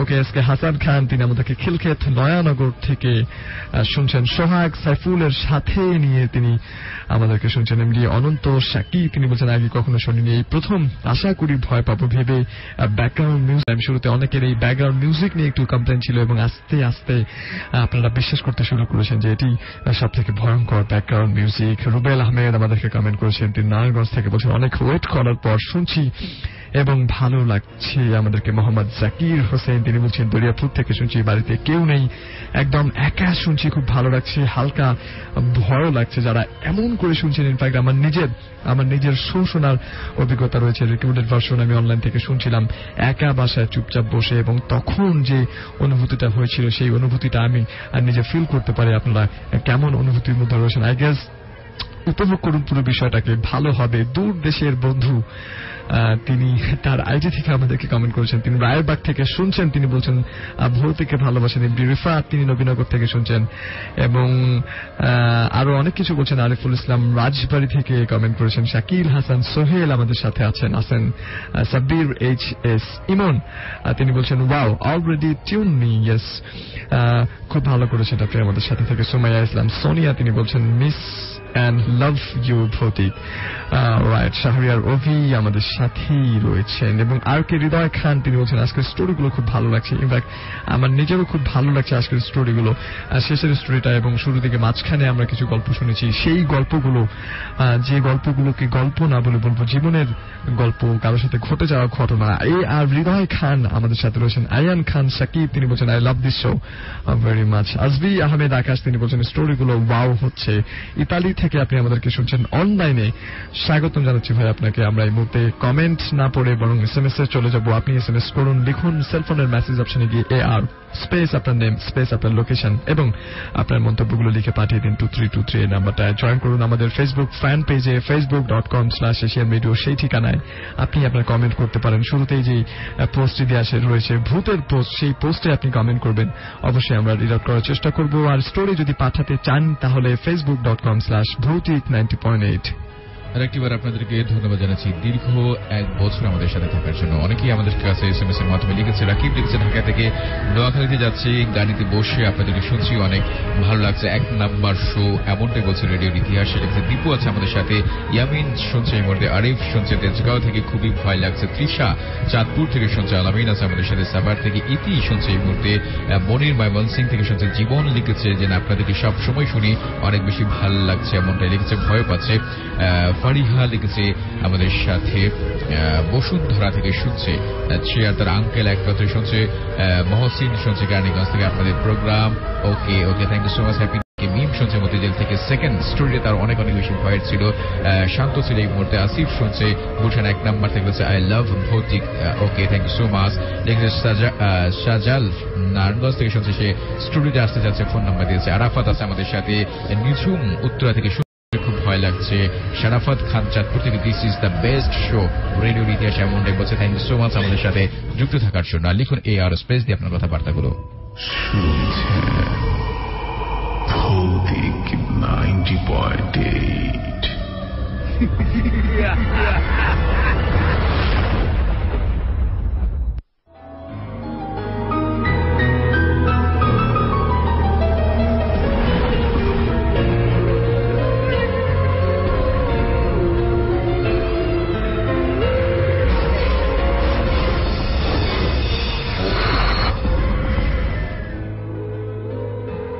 আমি তখন সিলেট বিভাগের জেলা ছাতকের খাদ্য অধিদপ্তরের কর্মকর্তা। আমাদের অফিসটা ছিল সুরমা নদীর কোল ঘেঁষে, গাছগাছালি ঘেরা ছায়া, মনোরম এক পরিবেশ। আমার অফিস থেকে একটু হেঁটে কিছু দূর গেলেই সুরমা নদীর পাড়ে ঘেঁষে একটা শ্মশান ঘাট। ওই শ্মশানে একটা মানুষ প্রমাণ কালীর মূর্তি ছিল। কালীর মূর্তিটার সারা শরীর ছিল কালো রঙের, পরনে ছিল কালো রঙের একটা শাড়ি, পেছনে কালো এলোমেলো চুলগুলো নিত্যম্য ছেড়ে নিচে নেমেছে। এক রাতে ত্রিহুল, আরেক হাতে একটা সাপ, মুখ থেকে অনেকটা বেরিয়ে থাকা লাল রঙের জিহ্বাটা মুখ থেকে ভয়ঙ্কর ভাবে বের হয়ে বুক ছুঁয়েছে। চোখ দুটি টকটকে লাল, ভয়ঙ্কর ভাবে তাকিয়ে আছে। হঠাৎ দেখে চমকে উঠতে হয়। দিনের বেলা মূর্তিটাকে দেখলে তেমন একটা ভয় লাগে না, কিন্তু সন্ধ্যাবেলা পরন্ত সূর্যের আলো দেখলে বুকের ভেতর অজানা এক ভয়ের শিহরণ জাগত। তখন মনে হতো ওটা মূর্তি নয়, সত্যি জীবন্ত ভয়ঙ্কর এক মানবী। আমি শিহরিত হওয়ার জন্য প্রায় সন্ধ্যাবেলায় যেতাম। আমার এভাবে ওই সময়ে প্রায় যেতে দেখে অফিসের দারোয়ান একদিন বলল, স্যার, শ্মশানের জায়গাটা তেমন ভালো না, আপনি সন্ধ্যার সময় ওদিকে না যাওয়াটাই সবচেয়ে ভালো। আমি দারোয়ানের কথা শুনে মনে মনে হাসলাম। এই পৃথিবীতে যা নাই তা নিয়ে কেউ ভয় পেলে যে কোনো বুদ্ধিমান লোক হাসতে বাধ্য। কিন্তু দারোয়ান বয়স্ক মানুষ, আমাকে হাসতে দেখে মনে হয়তো কষ্ট পাবে, তাই আমি মনে মনেই হাসতে থাকলাম। আমি ওকে প্রশ্ন করলাম, কেন, ওখানে তেমন কিছু হয়েছে নাকি? আমার কথা শুনে দারোয়ান দুই চোখ বড় বড় করে বলল, স্যার, ওই গত কয়েকদিন আগের ঘটনা। এক পরিবার নতুন বউ নিয়ে সুরমা নদীর পাড় দিয়ে কোথায় যেন যাচ্ছিল। আসর নামাজের পর এসেছিল। ঘরে ফিরতে ফিরতে সন্ধ্যা হয়ে গিয়েছিল। ফেরার সময় শ্মশানটা যখন পার হচ্ছিল, তখনই শান্ত লাজুক বউ হঠাৎ দৌড়ে শ্মশানের ভেতরে ঢুকে গেল। পরিবারের লোকেরা কিছু বুঝে ওঠার আগেই বউটি দৌড়ে কালী মূর্তির কাছে যেয়ে চিৎকার করে বলতে লাগলো, দে, আমায় ফিরিয়ে দে। স্যার, বিশ্বাস করবেন না, তখন কি যে এক অবস্থা। শেষে আমি যে দোয়া পড়ে ফুঁ দেওয়ার পর বউটি বেহুশ হয়ে কালী মূর্তির পায়ের কাছে পড়ে গেল। তখন আমি পরিবারের লোকদেরকে বললাম, ওনাকে নিয়ে যান। আমি ঘটনা শুনে কোনো মন্তব্য করলাম না। করে কি হবে? ওরা শত শত বছর ধরে যে বিশ্বাস বংশ পরস্পরায় বুকে ধারণ করে চলছে, তা আমি এক লহমায় ওদের অন্তর থেকে মুছে দিতে পারব না। তাই চুপ করে থাকলাম। আমি চুপ করে থাকাতে দারোয়ান কি বুঝলো জানি না। হয়তো সে ভাবছে আমি তার কথা বিশ্বাস করেছি কিংবা ভয় পেয়েছি। সে এবার বলল, স্যার, এখানে এসেছেন, একটু সাবধানে চলাফেরা করবেন। আমি ওর কথা শুনে কৌতূহলী হয়ে উঠলাম। সাবধানে চলাফেরা করতে হবে কেন? এখানে কি দিনে দুপুরে ছিনতাই ডাকাতি হয় নাকি? না স্যার, তার চেয়ে ভয়ঙ্কর ঘটনা ঘটে। দারুণ এক কদম এগিয়ে আমার কানের কাছে এসে মুখটা নামিয়ে বলল, স্যার, এখানে বেশ 200 গজ সামনে গেলে বাম দিকে একটা মাটির রাস্তা গেছে। রাস্তাটা এখন কেউ ব্যবহার করে না, তাই ঘাসে ছেয়ে গেছে। রাস্তাটা ধরে কিছু দূর গেলেই দেখবেন বিশাল এক জমিদার টাইপের বাড়ি। জমিদার বাড়ি না হয়ে জমিদার টাইপের বাড়ি কেন বললেন? কারণ বাড়িটা কোনো জমিদার তৈরি করেনি, এক লন্ডনের ধনী ব্যক্তি তৈরি করেছেন। ওই জায়গাটা আগে একটা দিঘি ছিল, প্রায় 10 বিঘা জায়গার উপরে। ওই লোক 10 বিঘার মধ্যে 2 বিঘা ভরাট করে বাড়ি করেছে, আর 8 বিঘা দিঘি হিসাবে রেখে দিয়েছে। বাড়িটা খুব সুন্দর, জমিদারি নকশা। এরকম বাড়ি আমাদের সিলেটে আর কোথাও নেই। এই এত সুন্দর বাড়িতে কিন্তু কেউ থাকে না। সম্পূর্ণ নির্জন বাড়িটা এভাবেই খালি পড়ে আছে আজ অনেক বছর ধরে। কারণ কি, খালি পড়ে আছে কেন তা জানি না, তবে শুনি অনেক কথা। আমি বুঝতে পারলাম ব্যাপারটা দারুণ এখন আজব আজব গল্প শুরু করে দেবে। তাই তাই তাড়াহুড়ো করে কাজের কথা মনে করে দিয়ে তাকে সরিয়ে দিলাম। এরপর বেশ কিছুদিন খুব ব্যস্ততায় কাটল। প্রায় রাত 10টা পর্যন্ত কাজ করতে হয়েছে। সরকারি গাভী প্রকল্পের কিছু গম এসেছিল, এগুলো বুঝে নিয়ে আবার স্থানীয় নেতাদের মাঝে বিলি করা। এই সবে কেটে গেল কয়েকটা দিন। ব্যস্ততা কেটে যাওয়ার পর দিন আবার সে আগের মতো। বিকেলের পর প্রতিদিন অবসর।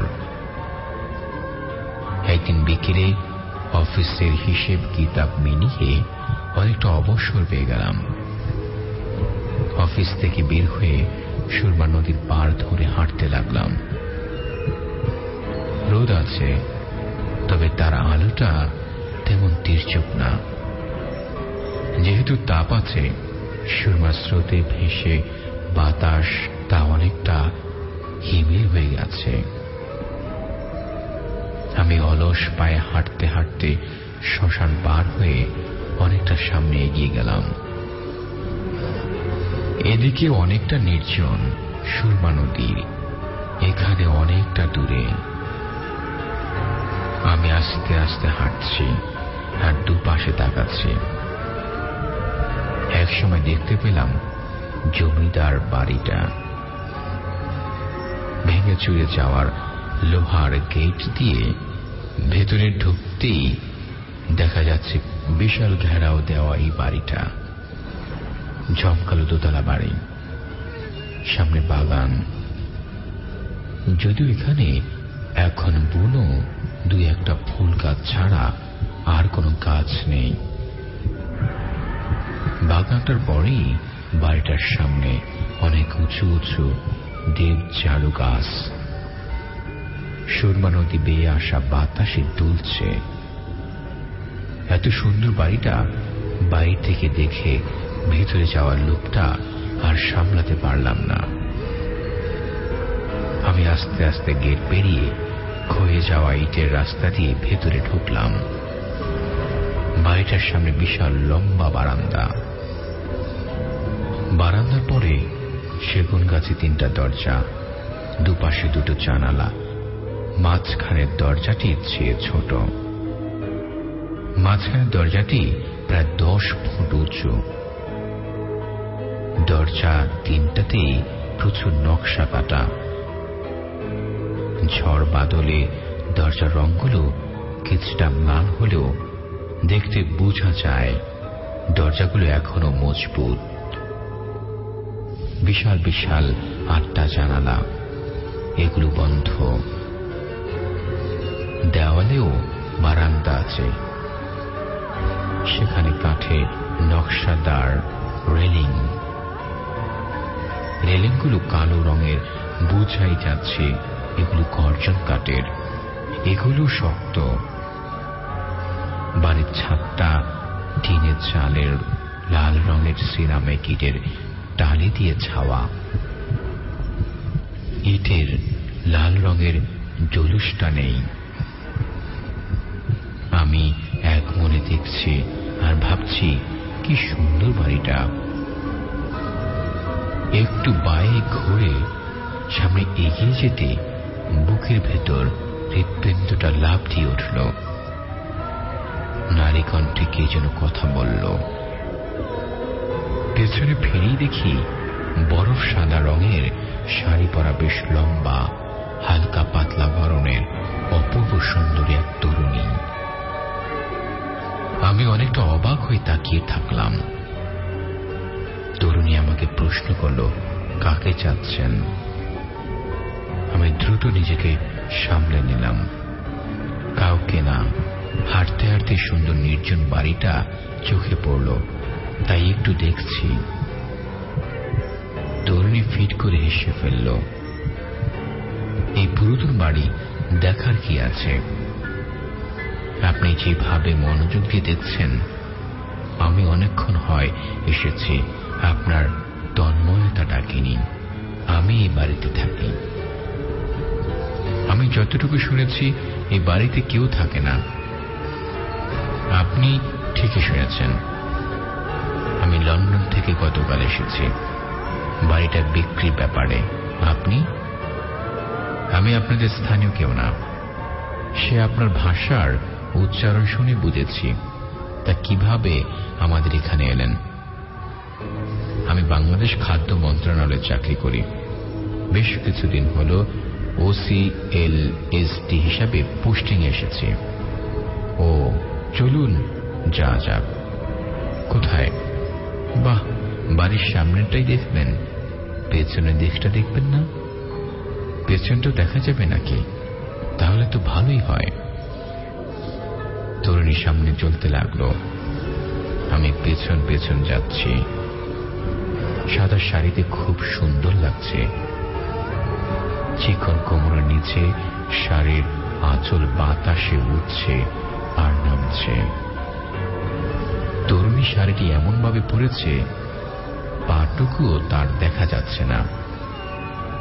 বাড়ির পেছন দিকে আসতেই আমি অবাক হয়ে গেলাম। বিশাল এক দিঘি, টলটলে স্বচ্ছতার পানি। পাড়ের চারিদিকে সব বড় বড় উঁচু নারিকেল গাছ, দুই একটা তাল গাছও আছে। দিঘির পাড়ে শান বাঁধানো একটা বড় সড়ক, এক ঘাট। ঘাটের গেটে মানুষ সমান প্রায় উলঙ্গ দুটি নারী মূর্তি। ঘাটে বসার ব্যবস্থাও আছে। চলুন আগে কিছুক্ষণ ঘাটে বসি। এখানে দিঘির হিমেল বাতাস গায়ের ঘাম শুকিয়ে নেই, তারপর ভেতরে যাব। আমি মনে মনে তাই চাইছিলাম। তাই কোনো বাক্য ব্যয় না করে ঘাটের সামনে বসে গেলাম। তরুণী পাশে এসে বসল। আমার তরুণীর আচরণে প্রথমেই খটকা লাগলো। পরে নিজের মনে একটা ব্যাখ্যা দাঁড় করলাম। কারণ আমাদের দেশের মেয়েরা এতটা অগ্রসর এখনো হয়নি। প্রথম দেখাতেই যেভাবে সে আমাকে নিঃসংকোচ ভাবে কাছে টেনে নিয়েছে, কাছে আসার সুযোগ দিয়েছে, অবাক লাগে। এটা সম্ভব একমাত্র ইউরোপ আমেরিকার মতো পরিবেশে। কেউ দীর্ঘদিন থাকলে বা সেখানে জন্মালে। কি ভাবছেন? আমাকে নিয়ে ভাবছেন না তো? আমি চমকে উঠলাম। আমার চমকে ওঠা দেখে মেয়েটি চুরি ভাঙা রিনচিন শব্দে হেসে উঠল। কি, আমি ঠিক বলেছি তাই না? আমি অস্বীকার করতে পারলাম না, তাই মাথাটা উপরে নিচে করে স্বীকার করলাম। তরুণী কপট রাগে বলল, কাজটা ঠিক করেননি। কারণ আমাকে নিয়ে যারাই ভাবে তারা ডুবে মরে। আমি অবাক হয়ে বললাম, বুঝলাম না। মানে আমার প্রেমে হাবুডুবু খেয়ে ডুবে মরে? এই বলে মেয়েটি আবার হাসতে লাগল। নির্জন ওই দিঘির পাড়ে মেয়েটির হাসিতে আমি যেন কিসের অশুভ ছায়া দেখতে পেলাম। হাসি থামিয়ে মেয়েটি দিঘির সিঁড়ি বেয়ে নিচে নামতে নামতে বলল, আসুন মুখ হাত ধুয়ে নেই, তারপর বাড়ির ভেতরটা দেখতে যাব। আমি সিঁড়ি দিয়ে নেমে পায়ের গোড়ালি পর্যন্ত পানিতে ডোবালাম। নিচে পানিতে ডোবা পায়ের দিকে তাকাতে দেখতে পেলাম তরুণীর শাড়ি পানিতে ভেসে উপরে উঠছে। ওর পায়ের পাতা দেখা যাচ্ছে। ওর পা দেখে ভয়ে চমকে উঠলাম। তরুণীর পায়ের গোড়ালি দেহের সামনের দিকে, পায়ের আঙ্গুলগুলো দেহের পেছন দিকে। আমার চমকে ওঠা দেখে তরুণী বুঝে ফেলল আমি ওর পায়ের গঠন দেখে ফেলেছি। তখন সাথে সাথে আমাকে চাপড়ে ধরল। আমি দেখতে পেলাম ওর দু চোখ আগুনে জ্বলা গনগনে কয়লার মতো লাল হয়ে গেছে। তীক্ষ্ণ কণ্ঠে আর্থিব এক চিৎকার করে আমাকে নিয়ে দিঘির জলে ঝাঁপিয়ে পড়ল। পানিতে ডুবে যাওয়ার শেষ মুহূর্তে দেখতে পেলাম কে যেন ঘাটে এসে দাঁড়িয়েছে। প্রায় 3 দিন পর আমার জ্ঞান ফিরল। দেখতে পেলাম আমি একটি মাটির ঘরে শুয়ে আছি। আমি চোখ খুলতেই দেখতে পেলাম দারোয়ানকে। ওকে দেখে উঠতে চাইলেই ও জোর করে আমাকে আবার শুয়ে দিল। আবার আমি ঘুমিয়ে গেলাম। তারপর দিন সকালে মোটামুটি সুস্থ হয়ে উঠলাম। আমি এবার আর নিজের কৌতূহল ধরে রাখতে পারলাম না। দারোয়ান বলল, আপনি চুড়েলের পাল্লায় পড়েছেন। চুড়েল এক নারীর প্রেতাত্মা। এরা ভয়ঙ্কর জগল নদী ও অব্যবহৃত দিঘিতে থাকে। এরা বেশিরভাগ সময় উলঙ্গ নারীর বেশ ধরে যুবক পুরুষদেরকে আকৃষ্ট করে। এরা খুবই নিষ্ঠুর আর পিশাচ। এরা যুবক পুরুষদের খুব নৃশংসভাবে হত্যা করে। আপনার আগে অনেক যুবক ওই দিঘির পানিতে ডুবে মারা গেছে, কিন্তু আমরা এলাকার কেউ জানতে পারেনি কিভাবে মারা গেছে। এখন আপনার ঘটনার ব্যাপারটাতে জানা গেল। আপনাকে ওই দিন থেকেই খেয়াল রাখছিলাম বলে বেঁচে গেছেন। আমার হঠাৎ একটা কথা মনে পড়ে গেল। বিখ্যাত শিকারী জিম করবেটও একবার শিকার করার সময় জঙ্গলে চুড়েল দেখেছিলেন। সে তার বইতে লিখেছিল। ভাইরা, এই ছিল আমার ঘটনা।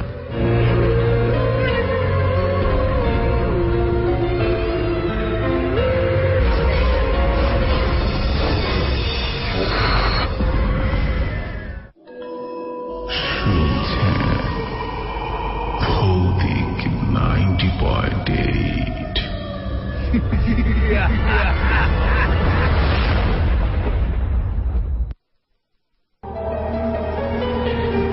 শুনছেন ভৌতিক 90.8। ফেসবুকে আমাদেরকে অনেকে লিখছেন এই মুহূর্তে। যারা যারা লিখছেন তাদের প্রত্যেককে ধন্যবাদ জানাচ্ছি আমাদের সাথে থাকবার জন্য। একটি ঘটনা শুনে ফেললাম, লম্বা ঘটনা। যে ঘটনাটা আমাদেরকে একজন লিখে পাঠিয়েছেন, এরকম ঘটনা যদি আপনার কাছে থেকে থাকে তাহলে সেই ঘটনাটা লিখে ফেলুন এবং আমাদেরকে ইনবক্স করুন facebook.com/ভৌতিক90.8 এই অ্যাড্রেসে, facebook.com/asianvideo সেই ঠিকানায়। আমাদেরকে অনেকেই কমেন্ট করছেন।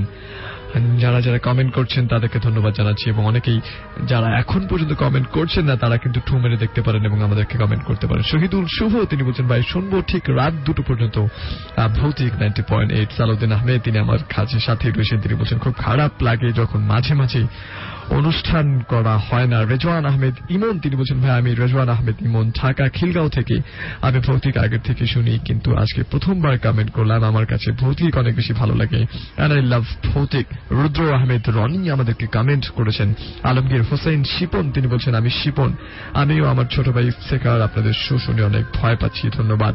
EF আলিফ খান আমাদেরকে কমেন্ট করেছেন। এমডি অনন্ত শাকি তিনি আমাদেরকে কমেন্ট করেছেন। এসকে হাসান খান, এমডি ইসমাইল হোসেন শামীম তিনি বলছেন, ভাই ভৌতিকের নতুন বন্ধু কনক ভাই ও ফিরোজ ভাই, আপনাদের কণ্ঠ খুব সুন্দর, ধন্যবাদ আপনাদের এমন সুন্দর অনুষ্ঠান করার জন্য। মোহাম্মদ জাকির হোসেন তিনি বলছেন যে ফরিদপুর থেকে শুনছি, বাড়িতে কেউ একদম একা শুনছি, খুব ভয় লাগছে, হালকা ভয় পাচ্ছেন আপনি, এমনটা জানিয়েছেন আমাদেরকে। হাবিব আদনান আরিফ কমেন্ট করেছেন, এবং আসফি আহমেদ আকাশ তিনি বলছেন স্টোরিগুলো ওয়াও হচ্ছে, এমনটাই তিনি জানিয়েছেন। সাইলেন্ট সোহাগ তিনি বলছেন, আমি শুনছি। সাবির SH ইমন আমাদেরকে কমেন্ট করেছেন এবং কমেন্ট করেছেন। প্রিন্স উজ্জ্বল হাসান তিনি বলছেন, ভাই আমি উজ্জ্বল হাসান সাভার থেকে শুনছি, আজ 3 সপ্তাহ পর শুনছি এবং খুব ভালো লাগছে। আশিরা জান্নাত মিতু আমাদেরকে এমনটা জানিয়েছেন, এবং আমাদেরকে আরিফুর রহমান জিতু তিনি বলছেন, আজকে কমেন্ট 5 বার পড়বেন, আর একজনের কমেন্ট একবারও পড়া হয় না, এমনটা আপনি জানিয়েছেন। অনেকেই কমেন্ট করছেন এভাবে, সো আমরা চেষ্টা করছি যাদের কমেন্টগুলো চোখের সামনে চলে আসে। রাকিব হাসান তিনি বলছেন, ভাই আমি আজ প্রথম তোমাদের শুনছি এবং অনেক ভালো লাগছে। আশরাফ খান হৃদয় তিনি বলছেন, লাশের ঘটনাটা আসলেই অনেক বেশি ভয়ঙ্কর, সেরকম ঘটনা আরো শুনতে চাই। আমি বলবো যারা যারা শুনেছেন তাদের কাছে এরকম লাশের ঘটনা যদি থেকেই থাকে তাহলে সেটি লিখে আমাদেরকে পাঠানোর চেষ্টা করুন। Kumol Das hello, love this show, এমনটাই বলছে। Thank you so much. আমি লিখেছে আমি মনি যা ঢাকা থেকে শুনছি, তোমাদের নিউ ফ্রেন্ড আমার জন্য। ওকে, শুনছে, দোয়া করতে বলছে। ঠিক আছে, আমরা দোয়া করছি। সুমাইয়া লিখছে ফিরোজ, ওকে, সে ভয় লাগতো 3 জন মিলে নাকি একত্রে শুনছে। সবাইকে ওয়েলকাম করছি ভৌতিক 90.8 এর। নাহার ইসলাম আছে আমাদের সাথে। সাবির মিরপুর 1 নম্বর থেকে শুনছে, কেমন আছে জানতে চাচ্ছে। আমরা ভালো আছি। সুলতান আছে আমাদের সাথে মিরপুর 2 নম্বর থেকে শুনছে। স্টোরি বলে খুবই ভয় আমাদের যে সুমন জয় আছে আমাদের সাথে, নাম হচ্ছে তার পলাশ, এই মুহূর্তে শুনছে। রিবি শুনছে নাখালপাড়া থেকে। ভাইয়া কেমন আছেন? আমরা শেয়ার তার হাজব্যান্ড টিভিতে অনেক শুনছে, ভয় পাচ্ছে। আর থ্যাংকস জানিয়েছে এমন একটি চমৎকার শো করার জন্য। আমাদের সাথে লিখেছে নিশ্চয়ই আপনি পাঠিয়েছেন সাবাস আমাদের সাথে। থ্যাংক ইউ সো মাচ সবাইকে। অল টাউন থেকে আমাদেরকে কমেন্ট করেছেন, তিনি বলছেন আজকে আমাদের সাথে রয়েছেন খালিদ ভাইয়া এবং আপনাদের অনেক ভালো লাগছে ভৌতিক শুনতে, এবং ভৌতিককে, কনককে এবং ফিরোজ খানকে অনেক ধন্যবাদ। ওল টাউন লালবাগ থেকে আমাদেরকে কমেন্ট করেছেন। এই মুহূর্তে আমরা চলে যাব ভৌতিক সাহিত্যে, যেটির জন্য আমরা মূলত অপেক্ষা করে থাকি প্রতি সপ্তাহে। আজকের ভৌতিক সাহিত্য অনেক বেশি স্পেশাল, বিকজ আজকে প্রায় 40 মিনিটের মতো, 36 থেকে 37 মিনিটের মতো একটি গল্প রয়েছে, এবং এই নাটিকাটাতে অনেকে ভয়েস দিয়েছেন। কি থাকছে আজকের গল্পে, চলুন আমরা শুনে আসবো। আপনি ততক্ষণ পর্যন্ত আমাদেরকে কমেন্ট করতে পারেন, এবং ফেসবুকে স্টিল আপনি শেয়ার দিতে পারেন facebook.com/asianradio, সেই ঠিকানায়। আর SMS করুন 2323 এই নাম্বারটায়। স্টুডিওতে আসতে চান কিংবা না চান, যদি ঘটনা আপনি লিখে পাঠাতে চান, তাহলে facebook.com/bhautik90.8। আর যারা ঘটনা লিখে পাঠাতে চাচ্ছেন আর রেকর্ড করে পাঠাতে যাচ্ছেন, তাদের জন্য অপশন রয়েছে। আপনার স্মার্টফোন আই গেস সবারই থেকে থাকে এটা, এটিতে আপনি রেকর্ড করে ফেলুন এবং আমাদেরকে ইমেল করুন। নাও ইমেল সেন্ড করা কিন্তু খুব বেশি ইজি, প্রত্যেকের মোবাইলে MB থাকে, সো সেটি আপনি আমাদেরকে ইমেল করে দিন bhautik90.8@gmail.com। অ্যাড্রেসটি হচ্ছে bhoutik90.8@gmail.com। শুনছেন ভৌতিক 90.8।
পড়েছি নাকি? ট্রেন চলে গেলে কিছুক্ষণ ফ্যাল করে তাকিয়ে চারদিক দেখতে থাকলাম। মানুষ নেই, জল নেই, গাছ নেই, পালা নেই। এই কেমন জায়গা? না, ভুল হয়নি। ওই তো হলুদ বোর্ডে লেখা আছে ঘুমঘুমি। দেখে স্বস্তি পেলাম। তারপর চোখে পড়ল রেলের পোশাক পরা একটা লোক স্টেশনের উঁচু খোলামেলা বারান্দায় দাঁড়িয়ে আছেন। কোনো যাত্রী নামেনি আমি ছাড়া। টিকিট নেওয়ার জন্য কেউ নেই মনে হল। স্টেশনের পিছনে কোয়ার্টারটাও চোখে পড়ল। তখন নিচু প্ল্যাটফর্মে আস্তে আস্তে হেঁটে স্টেশন ঘরের দিকে এগিয়ে গেলাম।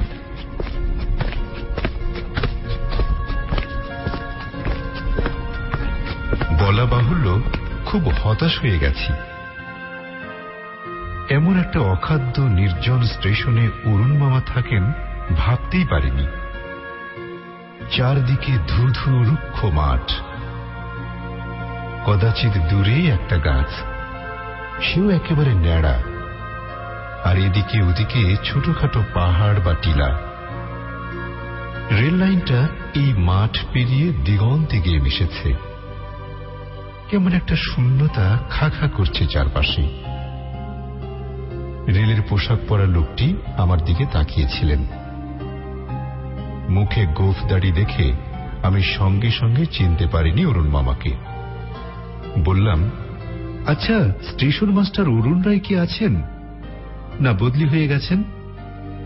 একথা জিজ্ঞেস করার কারণ, অরুণ মামা আমাকে আসতে লিখেছিলেন সেই পুজোর পর, আর এখন বসেক মাস। তারপর এতদিন আর কোনো চিঠি লেখালেখি নেই। তা আমার কথা শুনে ভদ্রলোক ভুরু কুচকে বললেন, বদলি হবেন মানে? তিনি তো বহাল তবিয়তেই আছেন। তুমি কোত্থেকে আসছো? কলকাতা থেকে। অরুণবাবু আমার মামা হন। অমনি ভদ্রলোক লাফিয়ে উঠে হাসতে হাসতে বললেন, শুকু, তুই?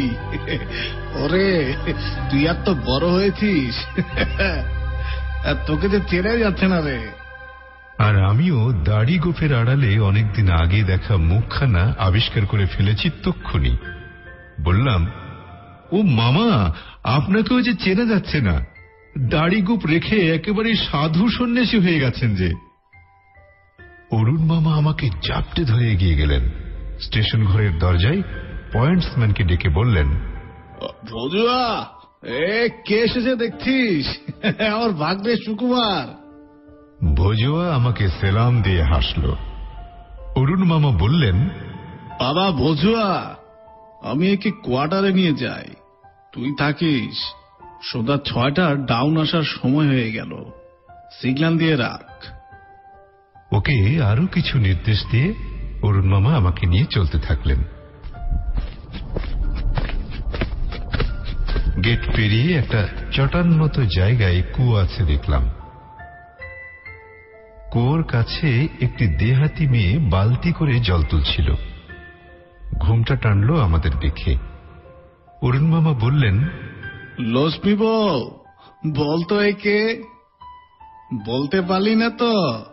আমার ভাগ্নে রে, ভাগ্নে, কলকাতা থেকে আসছে। তুই জল তুলে একটিবার আসবি, বুঝলি? একটা মোটে কোয়ার্টার। তার দরজার তালা খুলতে খুলতে অরুণ মামা বললেন, আমার বন্ধু বল, দেখাশোনার লোক বল, এই ভজুয়া আর তার বউ লক্ষ্মী। একজন খালাসি ছিল ঝাটুয়া নামে, সে বেটা অনেক চেষ্টা করে বদলি নিয়েছে, আর নতুন লোক আজ অব্দি এলো না। কেউ এই ঘুমঘুমি স্টেশনে আসতে চায় না, বুঝলি? বললাম, কেন মামা?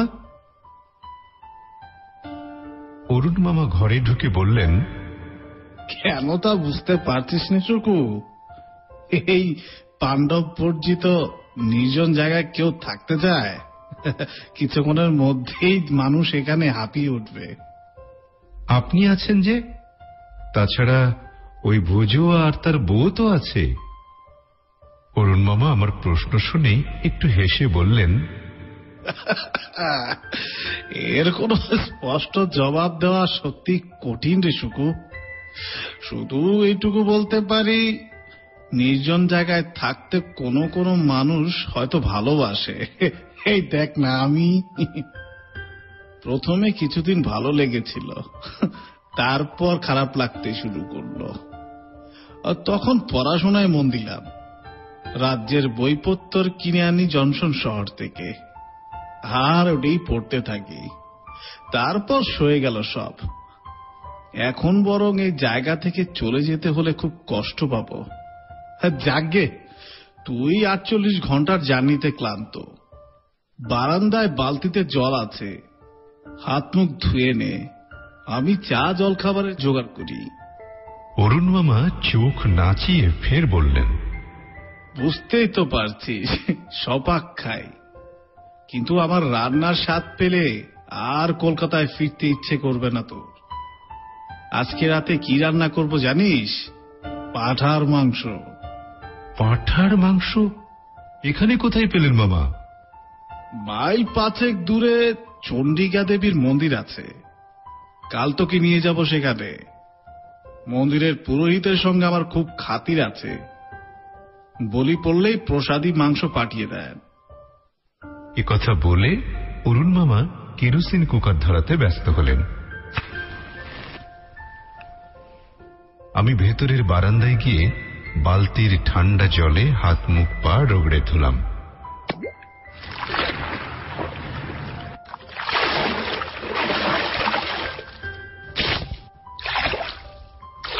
ক্লান্তি দূর হয়ে গেল। উঠোনের কোনায় পাঁচিল ঘেঁষে একটা প্রকাণ্ড জবা গাছে বড় বড় ফুল ফুটেছে। এই রুক্ষ নীরস শ্রীহীন তেপান্তরে ওই ফুলগুলো দেখে কি যে ভালো লাগলো। ফুলগুলো যে সত্যিকার ফুল বিশ্বাস করাই কঠিন। চোখ জুড়িয়ে যাচ্ছে তো বটেই, এমন গোলাপি পাপড়ি এবং হলুদ পরাগের জবা এর আগে কোথাও দেখিনি। তার চেয়ে আশ্চর্য ব্যাপার, জবা ফুলে গোলাপের মতো মিঠে ঝাঁঝালো গন্ধ কেন? কাছে গিয়ে খুঁজছিলাম পাশে কোথাও গোলাপ গাছ আছে নাকি, কিন্তু না, আর কোনো ফুল গাছ নেই। শুধু ওই একটাই জবা গাছ, প্রকাণ্ড ঝাড়। তাজ্জব হয়ে ভাবছি, একটা নতুন ব্যাপার দেখলাম তাহলে। জবা ফুলে গোলাপের গন্ধ। ঠিক সেই সময় পাঁচিলের উপর একটা বছর 10-12 বয়সের মেয়ের মাথা দেখা গেল। আমি একটু চমকে উঠেছিলাম। তারপর মেয়েটি পাঁচিলের উপর উঠে পা ঝুলিয়ে বসল। তখন সূর্য ডুবে গেছে ঘুমঘুমির মাঠে। ফিকে গোলাপি আলোটাও মুছে গেছে। মেয়েটি হাসি মুখে আমার দিকে হাত বাড়িয়ে দিল। তার কোকড়ানো চুলগুলো ঈষৎ লালচে, চোখের তারা নীল, মিম সাহেবদের মতো। গায়ের রং ধবধবে ফর্সা। বললাম, কোথায় থাকো খুকুমণি? ফ্রক পরা খুকুমণিটি হেসে বাইরের দিকে আঙুল তুলে দেখালো। কিন্তু বাইরে তো কোনো বাড়ি দেখিনি কোথাও। হ্যাঁ, একটা ছোট্ট ঘর আছে বটে। সেখানে সম্ভবত ওই ভোজোয়ারা থাকে। তাহলে ভোজোয়ারি মেয়ে। মেয়েটি হাত বাড়িয়ে এবার ফিস ফিস করে বলল, একটা ফুল দাও না। যেই ফুল ভাঙতে হাত বাড়িয়েছি, পেছনে অরুণ মামা বলে উঠলেন, ও কি করছিস সুকু? ফুল তুলছিস নাকি? ও কখনো ওই কাজটি করবি না বাবা। ওই ফুলগুলো মানসিক করা। প্রতিদিন ওই চণ্ডিকার মন্দিরের লোক এসে নিয়ে যায়। অপ্রস্তুত হেসে বললাম, মামা, ওই মেয়েটা ফুল চাইছিল কিনা তাই। অরুণ মামা আমার কাছে দৌড়ে এসে বললেন, মেয়েটা? কোন মেয়েটা? ওই যে। একথা বলে আমি পাঁচিলের দিকে মুখ তুলে দেখাচ্ছিলাম, কিন্তু কাকেও দেখতে পেলাম না। তাহলে নির্ঘাত বেচারি লাফ দিয়ে নেমে পালিয়েছে অরুণ মামার ভয়ে। অরুণ মামা পাঁচিলের দিকে তাকিয়ে হুরু কুচকে শুধু বললেন, তারপর আমার হাত ধরে হিড় হিড় করে টেনে নিয়ে গেলেন। ঘরে গিয়ে চাপা গলায় বললেন, একটা কথা বলি শোন সুকু, ঘুমঘুমি বড় অদ্ভুত জায়গা। এখানে অনেক কিছু দেখবি, কিন্তু সাবধান, মাথা ঠিক রাখবি। অবাক হয়ে বললাম, অনেক কিছু দেখব মানে? অরুণ মামা গম্ভীর মুখে বললেন, ওই মেয়েটা কে ছিল জানিস? আগেরকার অ্যাংলো ইন্ডিয়ান স্টেশন মাস্টারের ছোট্ট মেয়ে মঞ্জু।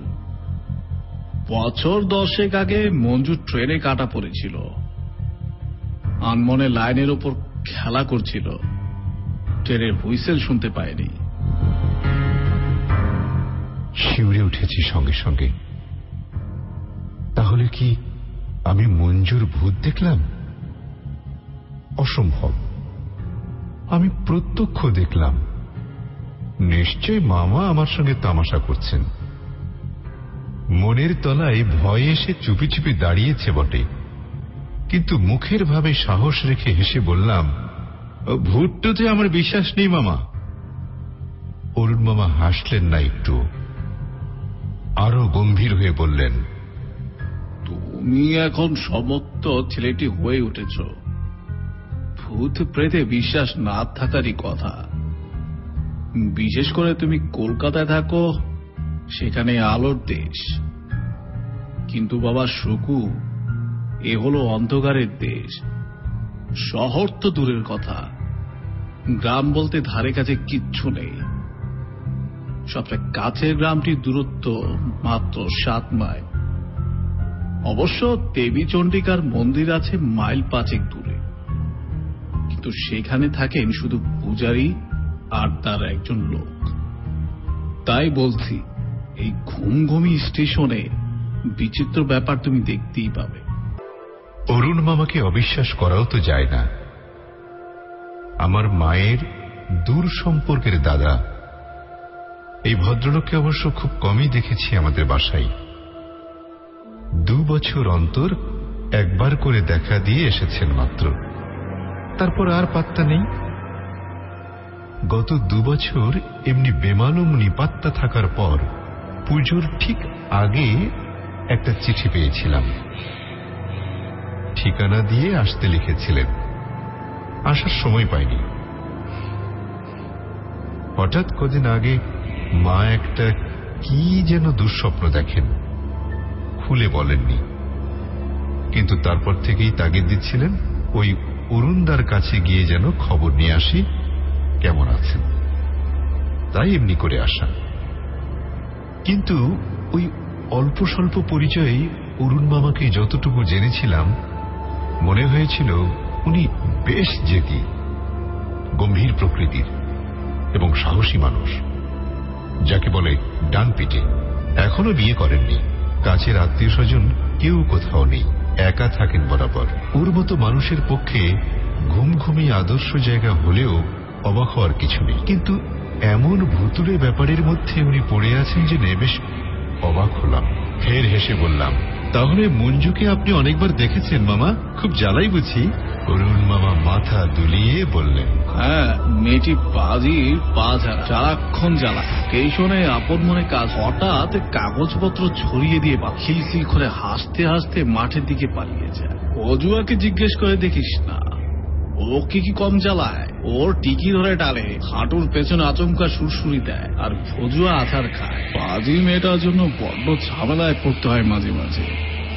একবার তো ট্রেন আসছে, লাইন ক্লিয়ারের। বলতে বলতে হঠাৎ থেমে অরুণ মামা জানালার দিকে তাকিয়ে ধমক দিলেন, এই মঞ্জু, যাবি নাকি? তবে রে পাজি মেয়ে। উনি দরজা অবধি তাড়া করে গিয়ে ফেললেন। কেরোসিন কুকারের কাছে বসে কেটলির ফুটন্ত জলে চা পাতা ফেলে বিড়বিড় করে কি যেন মন্ত্র পড়তে থাকলেন। ততক্ষণে আমি বিস্ময়ে ও আতঙ্কে ঘামতে শুরু করেছি। আগে জানলে কখনো এমন জায়গায় আসতাম না। ওরে বাবা, এই যে সারাক্ষণ ভূত প্রেত নিয়ে থাকা। ভয়ে ভয়ে জানালার বাইরে তাকাচ্ছিলাম। মঞ্জুকে দেখতে পেলে এবার নিশ্চয়ই ভিড়মি খেতার সন্দেহ নেই। জানলার বাইরে আকাশে 2-3টে নক্ষত্র সবে ফুটে উঠেছে। সেই নক্ষত্র ছাড়া আর কিছু নেই। একটু পরে দুজনে বসে চা খাচ্ছি। অরুণ মামা বললেন, আর হ্যাঁ, যা বলছিলাম, এই স্টেশনে অনেক ট্রেন বা মালগাড়ি আসতে যেতে দেখবে। কোনটাও থামবে, কোনটাও যাত্রী নামবে। কিন্তু জেনে রাখো, কোন কোন গাড়ি মিথ্যে গাড়ি, তার মানে রেলগাড়ি নয়, স্রেফ ভুতুরে ট্রেন কিংবা ভুতুরে মালগাড়ি। যার যাত্রী, চেকার, গার্ড, ড্রাইভার, ফায়ারম্যান সবই তো ভূত। যে যাত্রী নামবে সেও জানবে ভূত ছাড়া মানুষ নয়। তাই তো তখন তোমাকে নামতে দেখে আমি মনে মনে তৈরি হচ্ছি, ভূত হলে একটা থাপ্পড় দিয়ে কষাবো। শুনে আমি আঁতকে উঠে বললাম, ওরে বাবা। অরুণ মামা সস্নেহে আমার পিঠে হাত রেখে সান্ত্বনা দিলেন, আরে পাগল, তোকে থাপ্পড় মারতাম নাকি? তুই তো মানুষ, দেখলেই চেনা যায়। এই প্রথম আমার মনে হল অরুণ মামা আমার পিঠে যে হাতটায় এইমাত্র রেখে তুলে নিলেন সেটা অস্বাভাবিক ঠান্ডা, জামার তলায় পিঠের সেই অংশটুকু যেন কতক্ষণ জমে নিঃসাড় হয়ে রইল। সন্দিগ্ধ দৃষ্টিতে অরুণ মামাকে দেখে নিলাম মাঝে মাঝে। তারপর খুব সাহসের সঙ্গে মনে মনে তৈরি হতে থাকলাম। ঘুমঘুমিতে যখন এসেই পড়েছি, সহজে কাবু হব না। ভূতের সঙ্গে লড়াই করেই বীরের মতো প্রাণ বিসর্জন দেব। কিন্তু অরুণ মামা যে ভূত নন তার প্রথম অকাট্য প্রমাণ, তিনি মারা তো যাননি। মারা গেলে খবর পেতাম। আত্মীয় বলতে তো যতদূর জানি একমাত্র আমরাই আছি। দ্বিতীয় অকাট্য প্রমাণ, ভূত কখনো এমন চমৎকার চা কিংবা পাঁঠার মাংস রান্না করতে পারে না। ভূতের রান্না খেয়ে হজম করাও সহজ কথা নয়, অথচ দিব্যি হজম হয়ে গেল। ভূতের পাশে শুয়ে রাত কাটিয়ে সকালে নিজেকে জ্যান্ত আবিষ্কার করাও কি যায়? মোটেও না। সারা রাত গভীর ঘুমে ঘুমিয়েছি। অরুণ মামা ভূত হলে ঘাড় মটকাবার এমন সুযোগ কখনো ছাড়তেন না। অতএব খুশি হলাম যত, সাহসও পেলাম তত। অরুণ মামা যখন মানুষ, তখন ভজুয়া ও লক্ষ্মীও মানুষ ছাড়া ভূত নয়। কিন্তু হাই থাক, সে কথা পরে। শুধু আগের স্টেশন মাস্টারের মেয়ে হতভাগিনী মঞ্জুর ব্যাপারটা ধাঁধা থেকে গেল। কতবার উঠোনের জবা ফুলের গাছের কাছে গিয়ে দাঁড়ালাম সারাটা সকাল, কিন্তু সে আর ফুল চাইতে এলো না। ফ্রক পরা সুন্দর অতটুকু মেয়েটা বয়স কত আর হবে, 10-12 বছরের বেশি নয়। তাকে আবার দেখতে পেলে জিজ্ঞেস করতাম, ভূত হওয়াটা সুখের না দুঃখের? ভূতেরা থাকেই বা কোথায়? একসময় হঠাৎ আবিষ্কার করলাম, জবা ফুলগুলো তো কালকের মতো আর সুগন্ধ ছড়াচ্ছে না, স্বাভাবিকভাবে গন্ধহীন হয়ে গেছে আবার। তখন ভীষণ চমক লাগলো। তাহলে কি মঞ্জুর আবির্ভাবের সঙ্গে সেই মিষ্টি গোলাপ ফুলের গন্ধের কোনো সম্পর্ক আছে? নিশ্চয় আছে। মঞ্জু এসেছিল বলেই জবা ফুলের মধুর গন্ধ ছড়াচ্ছিল। এই গন্ধ মঞ্জুই নিয়ে আসে। পরে কথাটা অরুণ মামার কাছে তুললাম। উনি বললেন, হ্যাঁ, তুমি ঠিকই ধরেছ শুকু। মঞ্জুর বাবা ছিলেন অ্যাংলো ইন্ডিয়ান, মা বাঙালি মেয়ে, তাই মেয়ের নাম মঞ্জু রেখেছিলেন। ভদ্র মহিলা, কিন্তু খ্রিস্টান হয়েও দেবী চন্দ্রিকার ভক্ত ছিলেন শুনেছি। ওই জবা গাছটার তারই লাগানো। নিয়মিত পুজোর ফুল দিয়ে আসতেন। 5 মাইল রাস্তা একা যেতেন, একা ফিরে আসতেন। খুব সাহসী মহিলা ছিলেন। মঞ্জু ওইভাবে ট্রেনের চাকায় মারা যাওয়ার পর উনি নাকি পাগল হয়ে যান। তারপর আর পাত্তা পাওয়া যায়নি। অ্যাংলো ইন্ডিয়ান স্টেশন মাস্টার অনেক খোঁজাখুঁজি করেছিলেন। পরে বদলি হয়ে যান আজিমাবাদ জংশনে। শুনেছি আবার বিয়ে করেছেন, ছেলেও পুলেও হয়েছে। এসব কথা শোনার পর মঞ্জুর মায়ের জন্যও দুঃখ হল। মঞ্জু তো ইচ্ছে করলেই ওর মাকে খুঁজে বের করতে পারে। ভূত প্রেত পারে নাই বা কি? মাকে দেখা দিলে মায়ের প্রাণে শান্তি আসে। আচ্ছা, আবার যদি ফুল তুলতে আসে মঞ্জু, তাকে বলবো তার মায়ের কথা। কিন্তু আমার প্রতীক্ষা ব্যর্থ হয়। আর মঞ্জুকে দেখি না। জবা ফুলও সুগন্ধ ছড়ায় না। এমন করে 2 দিন কেটে গেল। এই 2 দিনে আর কোনো অদ্ভুত ব্যাপার চোখে পড়ল না, তাই সাহস বেড়ে গেল। বিকেলে অনেকটা দূর অবধি রেল লাইন ধরে একা বেরিয়ে এলাম। ফিরে এলে অরুণ মামা একটু বকাবকি করলেন। তারপর বললেন, বেড়াতে গেলে যেন ভোজুয়াকে সঙ্গে নিয়ে যাই। পরদিন বিকেলে মামার কথা মেনে ভোজুয়াকে সঙ্গে নিয়েই বেরোলাম। ভোজুয়া চমৎকার বাংলা বলতে পারে। সে এই স্টেশনে 10 বছর ধরে আছে। অনেক ভুতুড়ে ব্যাপার দেখে দেখে তার সয়ে গেছে। সেই সব গল্প শুনিয়ে কান ঝালাপালা করে দিল সারা পথ। 1/2 মাইল যাওয়ার পর দেখি একটা ছোট্ট নদী। জল শুকিয়ে বালির চড়া পড়ে আছে। এখানে ওখানে ছোট ও বড় পাথর ছড়ানো আছে অজস্র। দূর থেকে মনে হবে একপাল হাতি দাঁড়িয়ে বা বসে আছে চুপচাপ। ব্রিজের উপর দিয়ে লাইনটা চলে গেল দূরের দিকে। আমরা নদীতে নেমে গেলাম, একটা পাথরে বসে সূর্যাস্ত দেখতে থাকলাম। ভজুয়ার লোকটি দেখি মহা গপ্পবাজ, অনবরত কথা বলছে, কান করছি না। একসময় সূর্যাস্তের পর সে হঠাৎ থেমে চাপা গলায় বলে উঠল, খোকা বাবু, আর বেশিক্ষণ এখানে থাকা ঠিক নয়, উঠুন, এবার ফিরে যাই। বললুম, কেন বলো তো, ভূত আসবে? ভজুয়া কেমন হাসল, হেসে বলল, না খোকা বাবু, ভূতের ভয় আর আমরা করি না, আমার বউ তো করেই না, আপনার মামা বাবুও না, কেউ আমরা ভয় পাই না ভূত থেকে। তাহলে আর থাকা ঠিক নয় বলছো কেন? ভজুয়া ভয়ার্ত চোখে নদীর ধারে একটা টিলা দেখিয়ে বলল, ভূতের যে সাংঘাতিক একজন ওখানে থাকে খোকা বাবু, চুড়াইল কাকে বলে জানেন? চুড়াইল? সে আবার কি? শাকচুন্নি নাকি যেন বলে আমাদের বাংলা মুল্লুকে। কালো কুচকুচে গায়ের রং, মুখটা প্যাঁচার মতো, লম্বা শরীর, চোখ দুটোর পাতা নেই, তাই পলক করে না, মেয়েদের মতো সাদা কাপড় পরে থাকে। আর খোকাবাবু, তার পা দুটো পিঠের দিকে, মানে উল্টো দিকে ঘুরানো, উল্টো পায়ে হেঁটে ধীর তাকিয়ে সে আপনার দিকে এগিয়ে আসবে। আপনাকে সে মন্ত্র দিয়ে আটকে ফেললে আপনি নড়তেও পারবেন না। তারপর একটা বিচ্ছিরি চেঁচানি চেঁচিয়ে উঠবে, তা শুনলে রক্ত ঠান্ডা হয়ে যাবে খোকাবাবু। তাই বলছি, এবার চলে আসুন। ভজুয়া, তুমি ভেবো না, তোমাদের চুড়াইল আমার একটু ক্ষতি করতে পারবে না। ভজুয়া পাথর থেকে নেমে দাঁড়ালো, বলল, খোকাবাবু, আপনার ভালোর জন্য বলছি, এখন চোরাইলটা বেরোবার সময় হয়ে গেছে। তুমি যাও তো ভজুয়া, আমি যাব না। ভজুয়া আবার কি বলতে যাচ্ছে? আচমকা সেই টিলার দিকে তীব্র চেরা গলার চেঁচানি শোনা গেল, কতকটা এই রকম।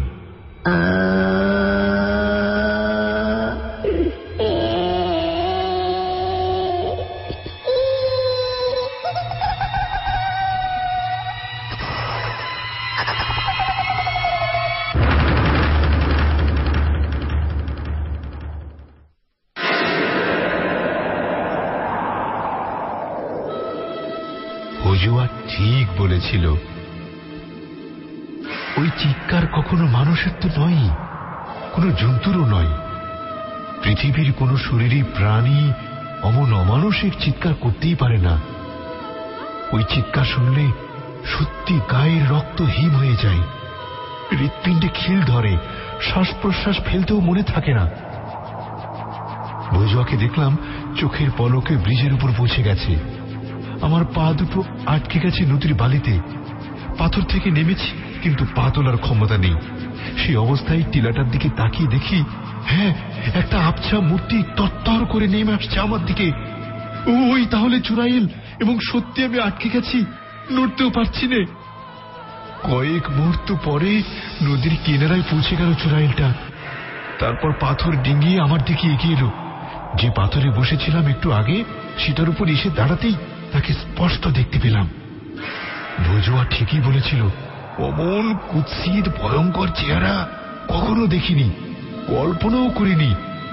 এই আবছা অন্ধকারে তার চোখ জোড়া জল জল করছে, নিষ্পলক চোখ। তারপর সে বিকট চিৎকার করে উঠল আগের মতো,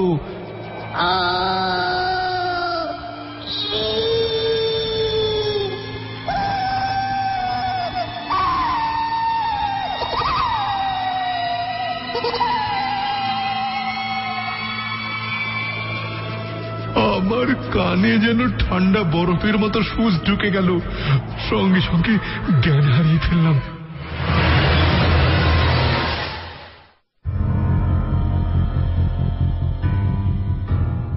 যখন জ্ঞান হলো, বুঝতে পারলাম না কোথায় আছি। একটু পরে যেন টের পেলাম শক্ত মাটিতে শুয়ে আছি, এবং কে আমার মুখে জলের ঝাপটা দিল। তখন চোখ খুলে দেখি একটা পিদিম জ্বলছে। বদ্ধ এবং ছোট্ট একটা জায়গায় আমি নগ্ন পাথরে মেঝেই শুয়ে আছি। ধুরমুর করে উঠে বসতেই কে হিন্দিতে বলল, তবিয়ত ঠিক আছে বেটা? শরীর ঠিক আছে তো? একজন লিংটি পরা জটাজুটোধারী সাধুকে দেখতে পেলাম। আমার পিছনে বসে আছেন। তার এক হাতে একটা পিদিম, অন্য হাতে জলের লোটা। এবার লোটাটা এগিয়ে দিয়ে বললেন, পিও বেটা, জল খাও। ঢক ঢক করে জল খেয়ে মাথা এবার পরিষ্কার হয়ে গেল। বললাম, আমি কোথায় আছি? সাধু বললেন, আমার ডেরায় আছো বাবা, কোনো ভয় নেই। কেমন করে এলাম এখানে? আমি তুলে নিয়ে এসেছি। নদীর চড়ায় অজ্ঞান হয়ে পড়েছিলে, ভাগ্যিস আমি তখন যাচ্ছিলাম নদীর বালি খুঁড়ে জল আনতে, নয়তো খুব বিপদে পড়ে যেতে। এইসব পাহাড়ে খুব চিতাবাঘের উপদ্রব আছে বুঝলে, মরা ভেবে তোমাকে খেয়ে ফেলতো। প্রভুর দয়ায় তুমি জোর বেঁচে গেছো বেটা। তাহলে দেখছি চুরাইলটা আমাকে মেরে ফেলতে পারেনি। সাধু গম্ভীর হয়ে তাকালেন আমার দিকে, বললেন, চুরাইল? হ্যাঁ সাধু বাবা, আমি একটা চুরাইলকে দেখে আর তার চিৎকার শুনে জ্ঞান হারিয়েছিলাম।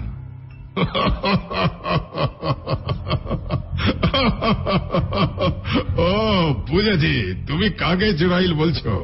বেটা, বোকা লোকেরা তাই রটিয়েছে বটে, ও চুরাইল নয়, তোমার আমার মতোই মানুষ। মানুষ? হ্যাঁ বেটা, ও এক হতভাগিনী মেয়ে, পাগলি। এই পাহাড়ের একটা গুহায় থাকে। খিদে পেলে দূর দূরান্তের গ্রামে রাতে গিয়ে খাবার চুরি করে এনে খায়, কারণ ও ভিক্ষে চাইলে কেউ দেয় না। ওর চেহারাটা আগুনে পুড়ে বিভৎস হয়ে গেছে। কেন সাধু বাবা? ওর একমাত্র মেয়ে ঘুমঘুমি স্টেশনে ট্রেনে কাটা পড়ে মারা যায়। সেই শোকে ও পাগলিনী হয়ে কোথায় চলে গিয়েছিল। পরে ফিরে এলো যদি, কে ওই নির্জন স্টেশনে ওকে খেতে পড়তে দেবে? পেটের জ্বালায় বেচারি গ্রামে ভিক্ষে করতে যেত, আর ওই সেই মেয়ের বয়সী কোনো মেয়ে দেখলেই তার দিকে তাকিয়ে থাকত। একবার হলো কি, বিহারের এইসব গাঁয়ে অশিক্ষিত কুসংস্কারাচ্ছন্ন সব মানুষ ওকে ডাইনি ভেবে আগুনে পুড়িয়ে মারবার চেষ্টা করল। দৈবাৎ সে গ্রামে পুলিশ এসেছিল সেদিন। পুলিশ এসে হতভাগিনীকে উদ্ধার করে হাসপাতালে নিয়ে যায়। তারপর ঘা সেরে উঠলে সে পালিয়ে আসে আবার ঘুমঘুমিতে। সাধু বাবা দীর্ঘশ্বাস ফেলে ফের বললেন, ওর ওই এক বিদঘুটে স্বভাব বেটা, মানুষকে ভয় দেখিয়ে মজা পায়। কিন্তু মাঝে মাঝে শুনি অনেক রাতে বের নাম ধরে কাঁদছে। আমি সন্ন্যাসী মানুষ বেটা, কিন্তু সে কান্না শুনলে আমিও স্থির থাকতে পারিনি। আমি বললাম, কিন্তু ওর স্বামী তো বেঁচে আছেন শুনলাম। জংশনে না কোথায় যেন আছেন সেই অ্যাংলো ইন্ডিয়ান ভদ্রলোক। সে খোঁজ আমি কি নিইনি। তিনি বছর 5 আগে চাকরি ছেড়ে সপরিবারে অস্ট্রেলিয়ায় চলে গেছেন। সে ঠিকানা জোগাড় করতে পারিনি। যাকে রাত অনেক হয়েছে, এখন এই সামান্য রুটিটুকু খেয়ে প্রভুর নাম করে শুয়ে পড়ো বেটা। বহুত তকলিফ হবে জানি, কিন্তু কি আর করবে, এ তো সাধু সন্ন্যাসীর গুহা। এখন নির্ভয়ে ঘুমাও, সকালে তোমার পরিচয় হাল হদিস শুনবো। এখন তুমি অসুস্থ। এই কথা বলে সাধুজি একটা কম্বল পেতে দিলেন। কোনা থেকে শালপাতায় একটা রুটি এনে সামনে ধরলেন। বললাম, বরং আমায় স্টেশনে পৌঁছে দিন সাধু বাবা, মামা খুব ভাবনায় পড়বেন আমি না ফিরলে। সাধুজি অবাক হয়ে বললেন, স্টেশন? কোন স্টেশনের কথা বলছো? আর তোমার মামাই বা কে? কেন, ঘুমঘুমি স্টেশন। আমার মামা সেখানকার স্টেশন মাস্টার। সাধুজি সন্দিগ্ধ দৃষ্টিতে তাকিয়ে বললেন, কি বলছো তুমি বেটা? ঘুমঘুমি তো কবে থেকে পোড়ো হয়ে আছে। সাইনবোর্ডে আর ভাঙ্গা স্টেশন ঘরের গায়ে বড় বড় ইংরেজি হরফে লেখা আছে অ্যাবান্ডান্ট। আমি হতভম্ব হয়ে বললাম, অসম্ভব, আজ 3 দিন ধরে সেখানে আছি। ঘুমঘুমির টিকিট কেটেই তো সেখানে পৌঁছেছিলাম। এ ছেলেটার মাথা গড়বড়ে হয়ে গেছে দেখছি। ঘুমঘুমি স্টেশনের নামে টিকিটই নেই। তুমি নিশ্চয় ভুল করছো। হ্যাঁ, ঘুমঘুমের টিকিট চাইলে আজিবাবাদ জংশনের বাবুরা আনাড়ি লোক ভেবে পরের স্টেশনের টিকিট দেন শুনেছি। পরের স্টেশনের নাম কি জানো? ঝুমঝুমি। টিকিট তো আমার এই প্যান্টের পকেটেই ছিল। তক্ষুনি বের করে অবাক হয়ে দেখি লেখা আছে ঝুমঝুমি। আবার অজ্ঞান হয়ে যাব মনে হলো। সাধু বাবার সঙ্গে পরদিন সকালে 1 মাইল হেঁটে গিয়ে সত্যি দেখেছিলাম ওটা একটা অ্যাবান্ডান্ড বা পরিত্যক্ত স্টেশন। যাত্রী উঠানামা করে না বলে আজিমাবাদ নওলগড় ব্রাঞ্চের এই স্টেশনটা কবে বাতিল হয়ে গেছে। আর কলকাতায় ফিরে গিয়ে শুনি মা চলে গেছেন পাটনা। পাটনা রেলওয়ে হাসপাতাল থেকে টেলিগ্রাম গিয়েছিল, ঝুমঝুমির স্টেশন মাস্টার অরুণ রায় করোনারি থ্রম্বোসিসে মারা গেছেন। হ্যাঁ, ভাঙ্গা স্টেশন কোয়ার্টারে কোনো জবা গাছও তো ছিল না। ভৌতিক 90.8